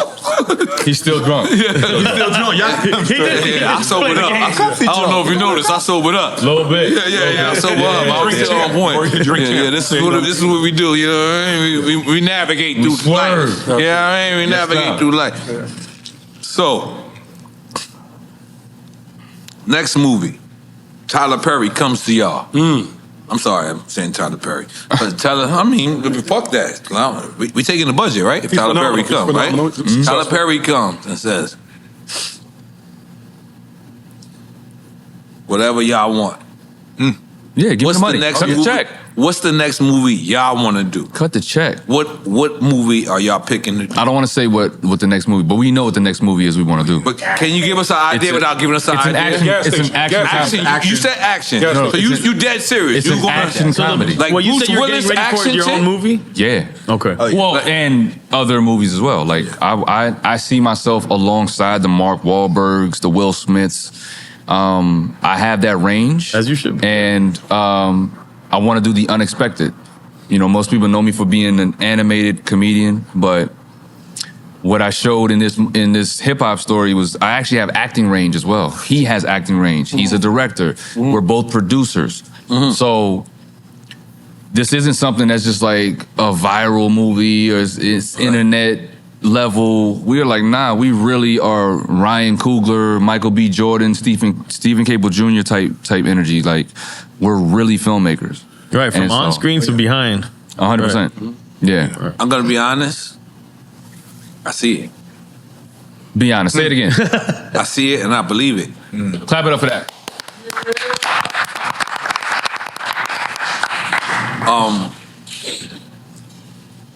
I guess it's easier for me to see it and believe it because of how y'all see it and believe in yourselves. Yeah. But we're talking about Michael Bay, Jerry Bruckheimer level stuff. Like those are the people that we admire. You know what I mean? We admire big films, big action, high octane type of stuff. Yeah. Even on the TV side, Bruce Lee's daughter did Warrior, which was a concept that Bruce Lee made back in '74. Not '74. Sorry, he died in '73. But he had this treatment that he wrote, and Hollywood wouldn't let him star in it because they told him that Asian people wouldn't be able to lead projects. And she found the treatment, and her and Justin Lin partnered up, and Warrior is incredible. I'm talking about the action, the camera work, everything about it, the writing. So I'm on that shit. He's on that shit. Like, we're not just hip hop comedy movie makers. This is just, something that's very close to our hearts. Yeah. And we could really do that too. The fact that we wrote bars in the voices of all these different iconic MCs was us saying, no, we actually are of the culture, but we're actors too. This isn't just an impersonation. We're acting as these people so that you really believe you're listening to a Joe Budden verse on that song, or a Freeway verse, or a Drake verse, or whoever. Whoever we imitate. E40, Too Short. Like, E40 was great. Crazy. That's Jevin Smith. Crazy. But not only that, I just want to also just give my brother also flowers because his pen game is crazy. From his script pen game to his rap pen game is crazy. So I just got to give him his flowers for. He's gonna finish writing our gas station movie. He gonna finish it. It's been a pitch the whole time. Thank you, brother. He let me, as a friend, he could have got anybody to direct this movie that he wrote for us a long time ago. But he put his trust in me, and this is my first feature that I got to direct. And he put his trust in me and his money in allowing me to do that. So I'm forever grateful to my brother right there. Let me tell y'all something. What I see. And again, because we said it earlier, it's like, yo, why do we have to do other people's movies? But I have no better example than what I'm about to say right now, so I'm going to say it.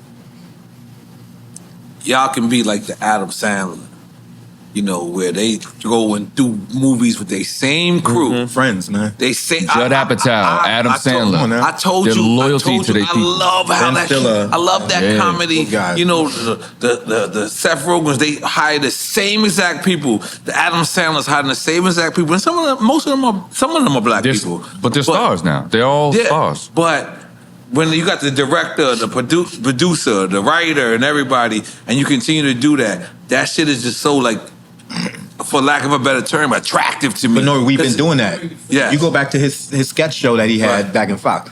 All of the people that are in there are all the people that are doing this movie. Wow. The friends, the makeup, all of this. Wow. Same hair and makeup people. Wow. He keep this people. We already been on that mission. But now the world is I starting don't to see even need it hair and now, makeup. I'm about to hire them. Oh, yeah. Hire. Look, stay around. Quelly Calderon. She was my makeup artist on Wild 'N Out. That's where we met. She was Nick's makeup artist for a while. Yeah. But when we were on set, she told me, and we did some sketches there, but that's when I learned that she does special effects makeup too, and she can really transform people. She turned me into Eminem when I did it just on YouTube. Wow.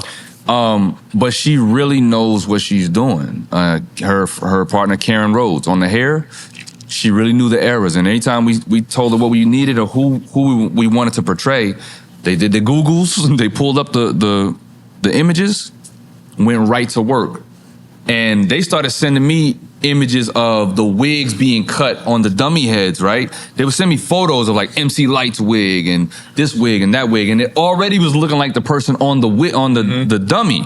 I was like, oh shit.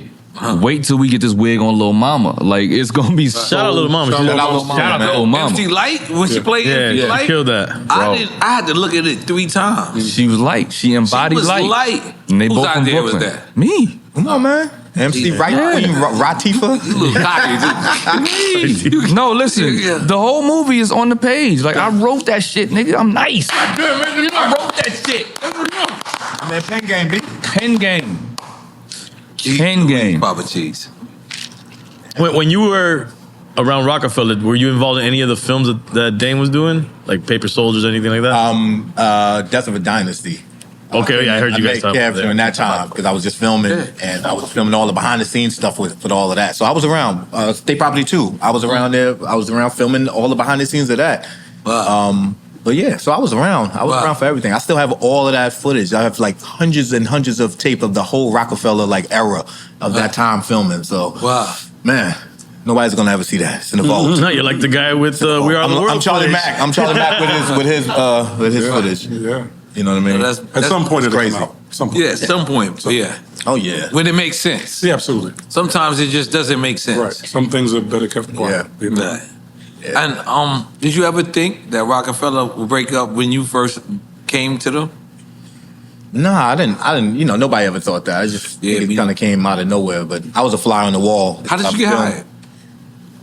Man, I was filming the Harlem Shakers. The Harlem Shake has just got real big in New York, right? So I'm filming these DJ guys. Webstar? Yeah, not DJ Webstar. It was like the guys who dance. Okay. You know what I mean? They used to dance in the E video and all these other videos. And then I believe Tone Hooker and Claudie B, they reached out to me because they saw the stuff that I was doing around the block, around the neighborhoods, and they was like, hey man, Dame need somebody to come travel with him and film all the Rockefeller stuff.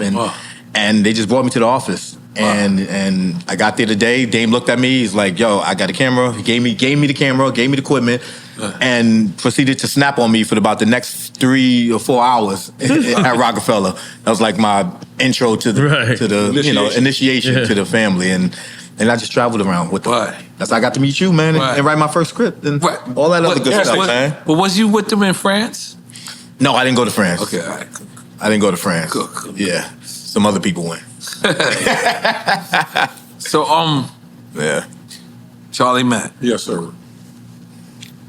What's our chances of getting Will Smith? Oh, very, very. He's here right now. No, he's here. No, he's gonna come. I give you that. He's definitely gonna come for sure. That's crazy. It's gonna be great. Now, if we get Will Smith and Martin, what the hell is that? Oh, I think that's a possibility as well. You know what I mean? That'll be fun. I'll meet with him tonight, so I'll let him know you gotta come do this. I love the flaws. Gotta come do it. You know what I mean? We just want to give them their flowers, man. No, absolutely. But I'm saying, but it's right. It's right that they come home. You know what I mean? Yeah. It's the culture. You know what I mean? Yeah, it's the culture. This is the new marketing campaign. This is it. These are the top of the marketing in the world that you can go to to express your art, get your projects out. So, gotta come through. Well, Martin, you gotta come over here and sit with Affion and N.O.R.E, you know what I mean? 100%. 100%. Yeah, man. Goddamn, man. I ain't gonna lie. It wasn't just that. I'm just smiling. I'm just being honest. I've been happy this whole time. It's a beautiful situation. And let me tell you. Because Go ahead. No, you go first. It's your floor. No, it's not. No, I wanted to piggyback off of what he was saying about me giving me my flowers. The reason why I didn't go to some other director in Hollywood is because this is my guy. Like, we've been doing this shit since YouTube. So I already know we think alike. Right? I wrote this movie for us, and he's a genius. He really knows like cameras and editing, and like he's a special effects guy. He does all kind of shit. So I want to rewrite the narrative. Like, Hollywood loves to hire the same people. They go to the same people over and over and over. And I think at some point, those people hit their ceiling. They don't, you know what I mean? Like, they hit a wall. Like, the creativity is not as great as it could be because they're oversaturated. They keep getting called. So why not go to somebody who you know personally and give them the shot to become the next big director? Why not? And why not take that journey together? And I mean, it shows on the screen. Like, everything that we did worked really well together. From the writing to the directing to the casting. Because I know your friend is Tim Story. right? Yeah, I mean he's my guy, but You know what I'm saying? where did that come from? Could have been like, yo, man, let me get. I was just, Yeah, you're saying No, you got Tim's story. But no, yeah, Tim's story definitely. He read the script years ago, but it's before the whole Kevin Hart movies and all that stuff. And but yeah, at the time he was still looking to get his big movie. Malcolm Lee wanted to do it, but he was busy. He was doing other things. But it was meant to happen right now. goddamn. You know, I hip hop think- 50th. I think it should be said though, and that it's not just because people are your friends. It's because you trust that they have the skills to do. 1,000%. Like That's the even only like when we reason- talk about Adam Sandler, the people they're funny, and he's funny for what he's trying to accomplish. It's not just I because they're know his friends. what he has. I know Right. the skill sets that he has, and you're right. I was more than willing. Thank you. I was more than willing to put my money up and invest in him. Right, The right. same way I'm willing to invest in me. Yes, with your focus. Absolutely. Yes. Yeah. So what we got to do is, I'm gonna just throw this out there. Besides the gas station movie, we got to do a handball movie. Oh, what? You already have the pilot demo for the movie. A handball. Handball movie. Yeah, you gotta listen because they did dodgeball, so it's not. You know, It's true. Let's look at it. I'm just- You know, I mean, you never know. We're listening. But don't give away all your Do you jewels. play handball? Don't give away all your jewels on here. You know what I mean? So But I play that's what I'm saying. handball. Yeah.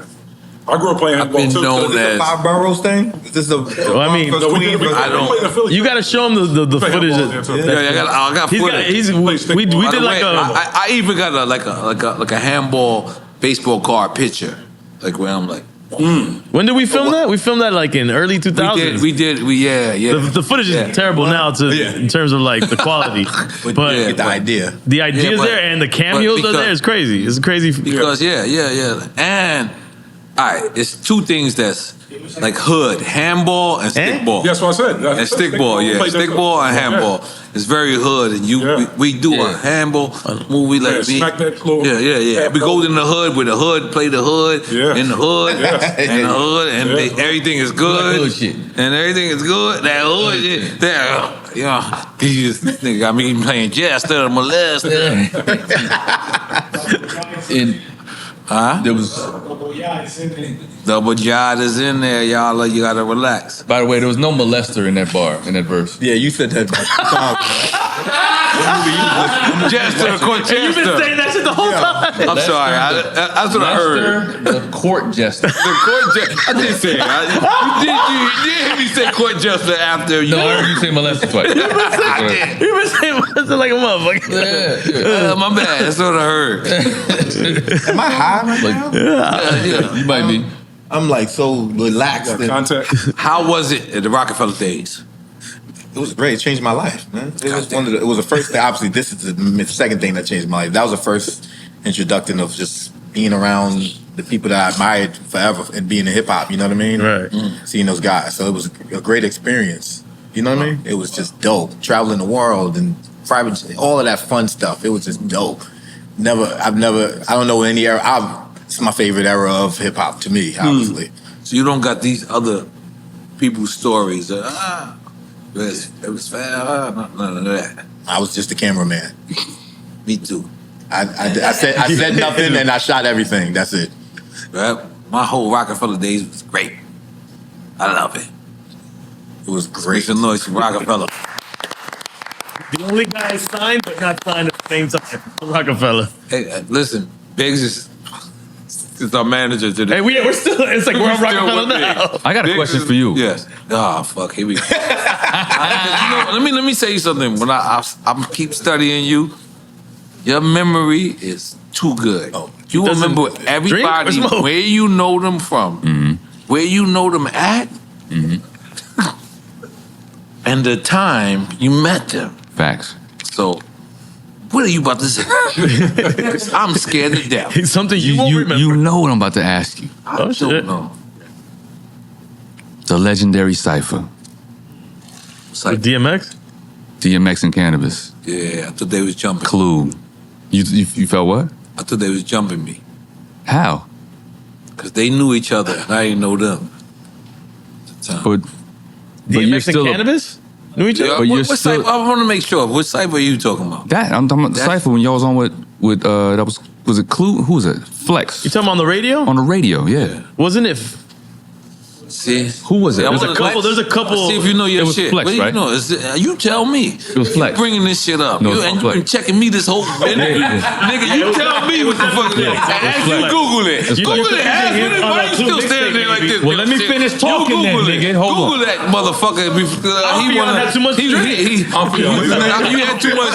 You had too much water. Because I'm ready. I'm ready to answer this. No, you're a part of a legendary cipher with I'm part of a couple of a few, but that was my favorite one. And I might have the second best posse record, maybe the third best posse Band from record. TV? Band from TV. Yeah, In yeah. the world. I was- No one ever even realized I am got hook. So can I ask my question? I thought you finished. Okay, go ahead. No. Like, how was that energy for you? Like, how do you feel about that cipher? You, Cannabis, and DMX going back and forth. Like, that's a legendary joint. It traveled the world, and I don't know if you understand. Okay. The impact of that cipher. I feel like we're confusing a couple different ciphers though. No, it was talking about that. It was Cannabis and DMX? It's Cannabis and Cannabis, DMX on Hot 97. Okay. 1998, Funk Flex. I'm the hottest dude in the world, but guess what? So is Cannabis. So is DMX. I went up there, and all I remember was Funk Flex promoting it, but not telling me he's promoting it. And Pun hitting me immediately like, yo, I'm coming up there. And I was just like, what? Because I didn't know what I was walking into. It was 2-way days. So I walked in. I didn't know Cannabis or DMX. That's just legendary that Pun hit you about it. No, That by itself is The legendary. whole shit is legendary. He was listening to Hot 97. Like back Right. then, that was we didn't have links. Right. We didn't have MySpace. We didn't have such and such. So Pun knew what I was walking into before I knew. And I walked into, and he was like, yo, tell Flex to let me up. And at the time, I don't think either. I didn't know Cannabis or X. And, you know, they rhymed, and when they rhymed at first, they gave each other a 5. And I ain't like it. Like, what the fuck? So you felt away from the door. You felt like the odd man out. No, I didn't. Not from the door. I felt the way after the rhymes were spit. Right. After the rhymes spit, they like, that's like you and your comedian homie, like, yo, y'all finished. You're like, boom. Yeah. But I'm like, damn, it's 3 of us that's here tonight. Like, all right, cool. So I keep going in. Pun is calling me. Flex is calling me.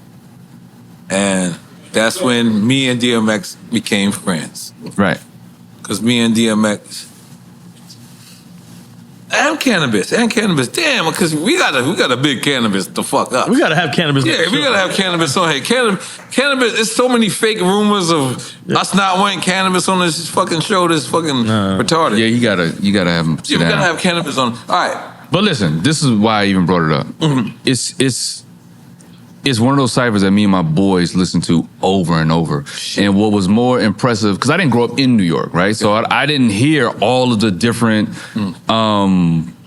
Stretch, Armstrong, and you know what I mean? Right. All of those ciphers. I heard about those later. Legendary. Which is what CNN. But this is what I'm saying. Like, to hear guys that are already on top, like superheroes of rap, 3 guys that aren't a group, that are trading the mic. Yeah. Around, like in for y'all niggas was rhyming for like 45 minutes to an hour. Like it was crazy. It was something crazy. But I had to bring it up because I don't know if you understand how iconic that moment was. And they were really like the freshman class of that era. No, that is the freshman class. If you look at the Source magazine, for sure. we're all on there. That's the reason why Pun was so mad that he couldn't come upstairs. Yeah. That's so dope that he wanted to. That shows you the type of MC that he was, you know? He hit me because he knew I didn't know DMX or Cannabis. He knew I didn't know. I think him and Cannabis kind of had that lyrical because there was that other cipher happened with already. Most Def in them. That already happened. That cipher had already happened already. In my opinion, if you know. If memory serves. But if memory serves me right. But one was hitting me, and it was like I remember it was 2-way pager. And he was like, "Yo, let me upstairs. I want it to be a 2-on-2." And I was like, "What?" And I was like, "What?" I didn't realize that he was saying that, like, Cannabis and DMX know each other, and you don't know neither.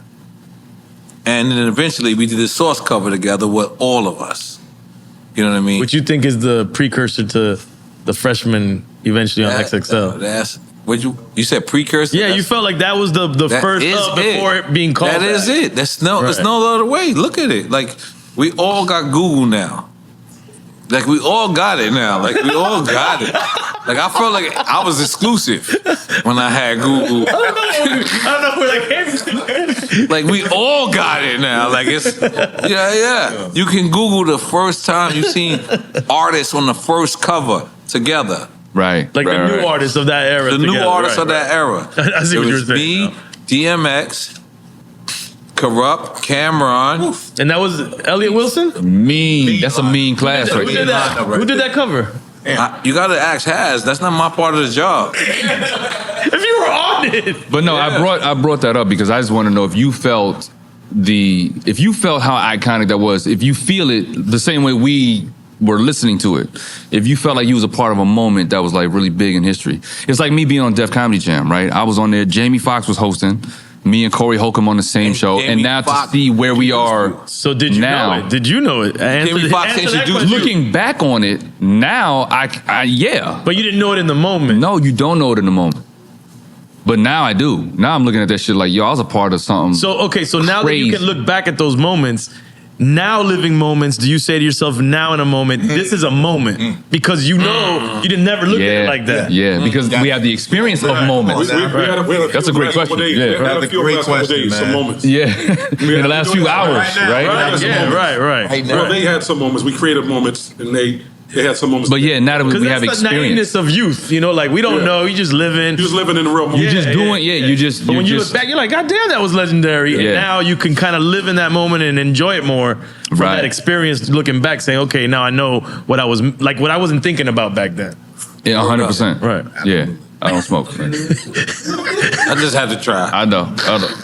I feel like he was gonna be in the moment. I don't smoke either. He's like, let me be in this moment now. I just felt like he's gonna be in the moment. But no, Non-smoking, non-drinking. I was saluting you is what I was doing. You one of the icons of rap, man. Stop playing. And we all know about your records and your platinum hits and your hooks. But the ciphers though, you know what I mean? Come on, man. I also went crazy. Also went at I also went at a couple more. I don't want to talk about it. You know why? Just leave that in the past. Oh, look, that's the cover right there. That's the cover right there. Oh yeah. Who's the editor on that one? Y'all engineer be mad high. I have to just text Elliot and ask him. But he bring me food. I thought we don't know. We were talking about it with Benzino. I think we were talking about. He didn't know neither. He was high as hell. That's my son. Elliot is my son. Don't tell me you got nigga. You don't tell me you got a Benzino impression. I don't. I just remember that part. He's like, yo, that's my son. I raised him on the He magazine. had a couple of kids in that episode. Yeah. It's a polarizing episode For sure. to say the least. Back then, I don't know what polarizing means. It means that It's polarizing. you can love it or hate it. That's the easiest way to explain it. Polarizing, no, it just means that it's so like you have to pay attention to it. You have to pay attention for more reasons than one. Of course, he has a point when he was on top, he took care of so many people. 100%. And he actually comes from a genuine place of caring about the culture. Yeah. Regardless whether you agree how he talks about it or what he does, but you could tell like he genuinely cares. Yeah. No, like I said, I appreciated the honesty, the more inebriated he got. Right. What he was saying was spot the fuck on. You know what I mean? So look, everybody's gonna have a moment, and you know, we clown for that kind of shit. Me being a comedian, I'm gonna find the funny in it, but at the end of the day, he's a man that was very successful. He's a black man that was very successful, and we definitely, part of what the movie is trying to say also is we tear each other down so fucking fast. We can't wait to tear motherfuckers down. Like when a person's going down. Not even at any point. When you get at any point, you're loved by people because they're like, oh, nobody knows them but me. And the minute you make it to a certain level, oh no, I don't like that anymore. But here's what's That's the only fucked purpose up. to build you up. The fucked up thing about it is the people that are tearing celebrities down. If they had to walk in that celebrity's shoes one day and have 30 people scrutinizing them, telling them they ain't shit, you whack. You whack as fuck. That last thing you put together, to them it's a thing. Right. To you as the artist, it's a song that you sat down to write with a producer and there's layers of instruments. It's a full composition. And in one click of a button, these niggas could be like, oh, that's just whack. Yeah. Right. That's just trash, right?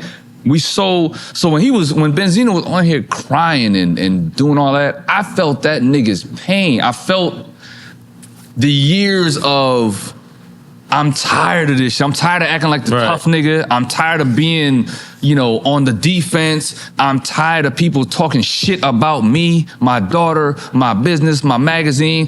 This nigga really built a successful company.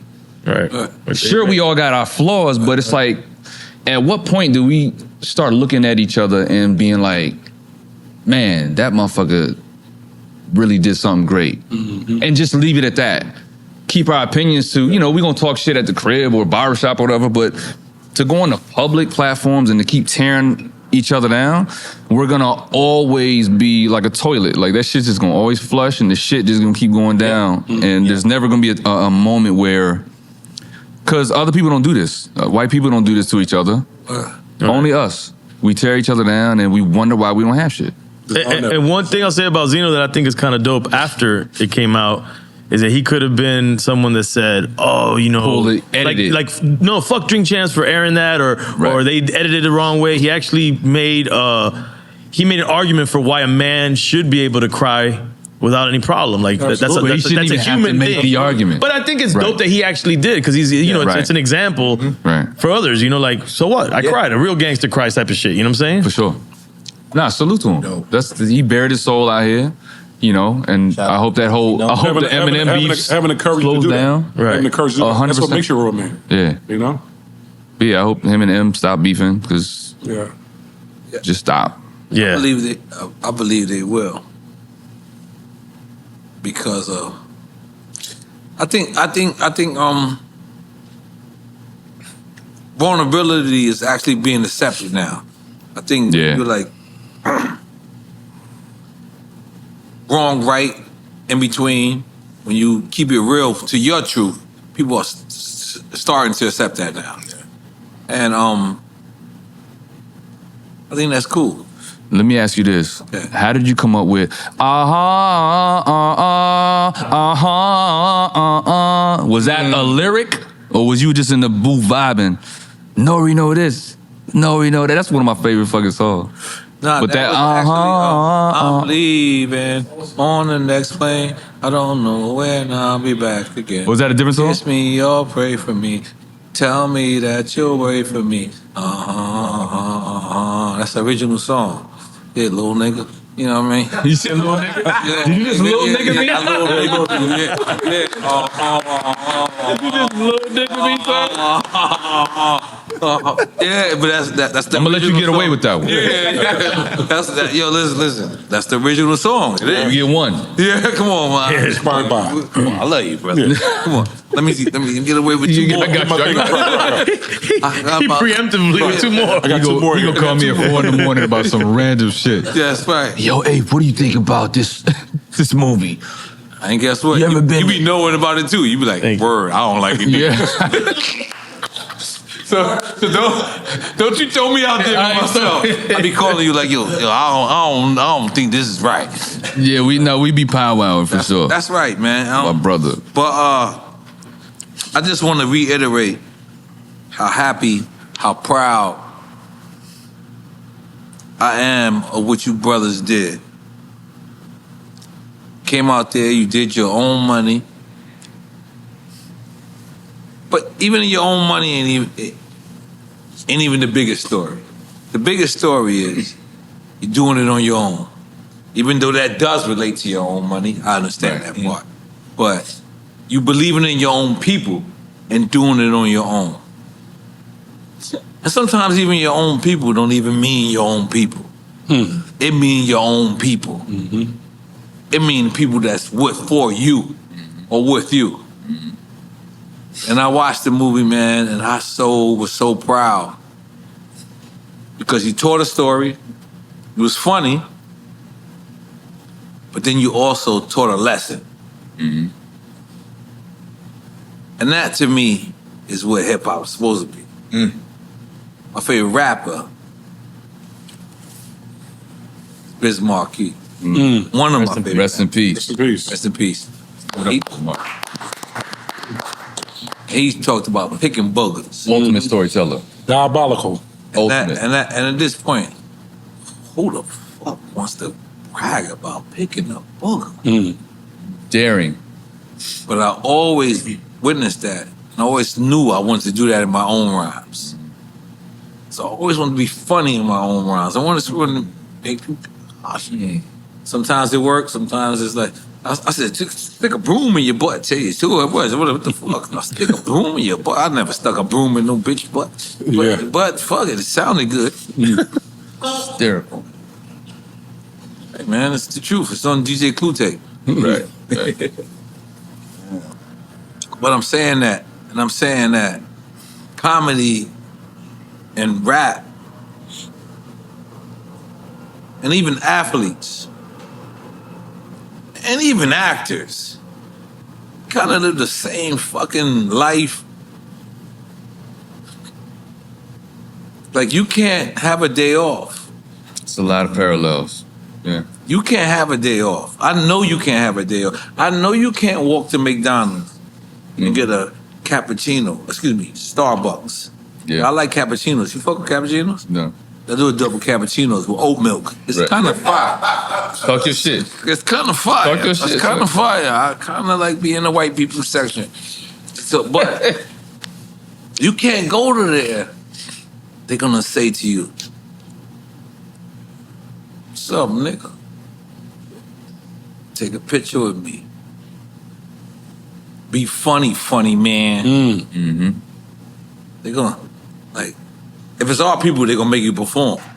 If it's our people make you perform. They be like, yo, nigga, rap, nigga. Do the whole shit. Like, who the fuck you think I am? Our people was foul.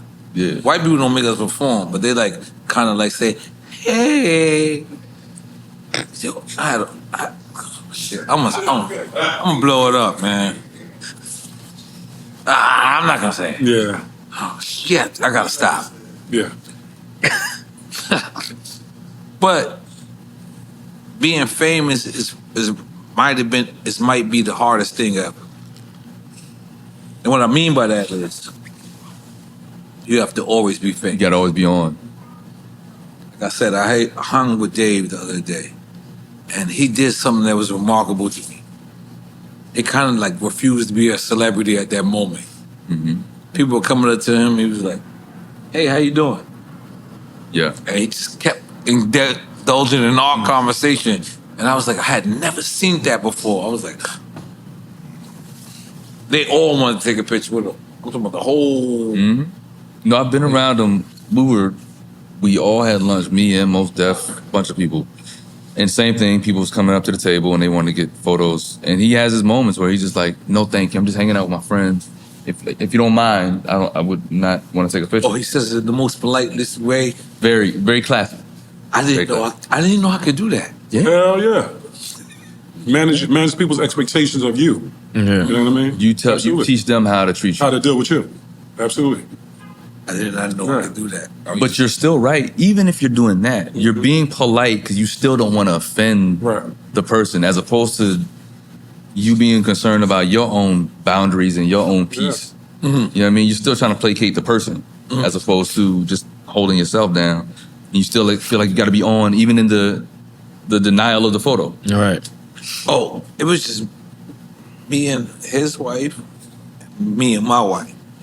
And at that moment, like it was like he protected us. He knew what to say to the people that came around us, and I was not experienced in that. I just fold. Yeah, all right, cool. Right. Like I'm sitting here with, You be mid with carbone pasta and shit. Yeah, I'm sitting yeah. there, all right, let's go, let's take a picture. Like Dave knew, he knew how to navigate this situation. Like, hey, and I had never seen that. I never knew how to I don't want to say deny your celebrity, but just Manage that celebrity. situation. Yeah, manage the situation, and that was just so dope to me. And I had never seen. What about now? How are you now? That's what he's talking about. I'm This just happened. But this just happened. It just happened. That's what I'm Yeah, saying. So now you just. Have you tried it yet? Have you tried the? Yeah, I hit a nigga with a different lie the other day. You don't gotta lie. It was kind of a lie. What did you tell him? Dude came up to me and was like, "Yo, man." I was like, "Listen, I'm on vacation. If they find out I'm here, I can't get paid." Dude felt. He was like, "Word up." You're about to watch this like, goddamn. I like, yo, man. And it was ill because I looked around. I did it like a drug deal. Yeah. I was like, yo, man, listen, man, do you really got love for me? Because I can't. Don't take that picture. Yeah, don't take that picture. Dude was like, yo, man, fuck that, man, keep that money. And I hit him. I felt so bad. Like, you continue to go ahead. I went too far? No. How about you? No, I'm good. I know you deny your celebrity. No, I'm good. So that's why you stay in Kindle. Nah. So, tell us an awkward moment of your celebrity. I don't got an awkward moment. Ask for a picture, I'll take a picture. South by Southwest, somebody ain't step on your sneakers. Nah. Listen, this nigga is friend. Come on, talk about it, man. Talk about what? Somebody stepped in your sneakers one time. Fuck you get that from? I was like, hey. That's what I do. love Hey. you. I love you. Nobody annoy you and you have no fan that annoys you? How would I know they're my fan if they're ignoring me? Annoyed. Yeah, there's people that are annoying. But nah, yeah, you keep them at a distance. If they're polite. My thing is, if you're polite, you come up, can I please take a picture? Cool. I'm cool with any picture. I'm going to be honest with you. Annoying and polite don't go together. Okay, so if they're polite, cool. If they're annoying, no. Okay. If anybody disrespects me, no. That's what I'm asking. No. And no one never been annoying to you. Yeah, and they don't get a picture, or stay away from me. Can you give us a scenario of somebody? Yeah, drunk motherfucker. Yeah. I should be on Drink Champs. All right, cool. Go that way and then call me later. Exactly. Yeah. Lucky I'm the lesser known guy here. Holy shit. Yo, man, this has been so fucking great. I'm being honest. I'm so fucking happy that we established you Chinese. We established that. German. Coming from North Carolina. You the homie from Rockefeller. From the gas station. The Bronx. Boogie down Bronx, Gas baby. station. Let's go. That Boogie Down Bronx. That flies, the feds come at him for flying. The whole gas station movie. We gonna continue this. Absolutely. We're gonna do this. I don't know if I'm like be like Affion, put all my fucking money in there, but I'm gonna find somebody to fund us. And we gonna film. We gonna sign a major. I'm producing that. We gonna do that. Shit! Shit! I forgot Charlie Mack in the building. Hey! Charlie Mack. This is what we established. We getting Will Smith and Martin at some point. At some point. At some point. At some point. At some point. Not now. I'm gonna talk to him for you. Yeah. Talk to him for you. Now again, they grown men, but I'm gonna talk to them. Of course. I seen him with Fat Joe the other day. Put me on FaceTime. Just tell me we want to celebrate them. That's all we want to do. Because Will don't drink, right? Does he drink? He doesn't drink. I don't know. I can't speak for them in terms of whether he drinks or not. All right, cool. You know, I don't drink, so I'd love a drink with him. Yeah. But I mean, he might take a drink with you. I don't know. Yeah. I mean, a lot of people take a drink with me. Well, that's what I'm saying. You know what I mean? I'm a great guy. These three didn't. drinking water? You know what I mean? That's what I'm saying. We drink Yeah, water. you took a drink with me. Yeah. Exactly. You're my friend. But He got drunk on Again. water. let's end this the correct way. Proud of this movie. I stand by this movie. I respect this movie. I co-sign this movie. I co-sign your movement, co-sign everything y'all doing. That shit is dope. I was so happy watching it. I was so happy watching you teaching a lesson. I was like, damn. Because I knew where you were going. I was like, damn. And I know that anybody younger than me might not know, but they're going to understand it through that. And if they understand it through that, it's still the same lesson. Right. It's still the same lesson. You understand? So I was like, cool. I loved it. So I want to give you your flowers again. Yeah, congratulations Charlie on the Mack, film, guys. man. Thank you, man. You know who you are. We love y'all, man. And thank you for having Yeah, I was about us to say, again. thank you for opening up the doors. You know what I mean? Sure. You know, this is truly an independent effort. Oh, we independent too. I just gotta know. Yeah. But as I'm saying, but y'all have such a platform that everybody knows who y'all are. Like we understand where we are right now. But Thank you. as much as we're friends, you still don't have to open your platform for me to just come on and talk about my movie. So the fact that you saw this movie as important enough of a topic to be like, you know what, I want to give them the microphone. We don't take that lightly. So thank y'all for always, showing up. I'm mad that y'all didn't get in the movie. We couldn't get y'all availability. I want to reiterate your flowers. No. Even if we had nothing to do with the movie, nothing be about the movie, how important you are to this culture, how important y'all are to this culture, and y'all three conglomerates to get together. Nah, of course this is meant to be. Absolutely. Word. This is meant to be, man. Absolutely. I don't do no fighting. Thank you. I'm a good nigga. Thank you, my guy. Let's take a picture. Absolutely. Yes, indeed. Shout out to your camera batteries too for lasting long. I don't know how y'all did it.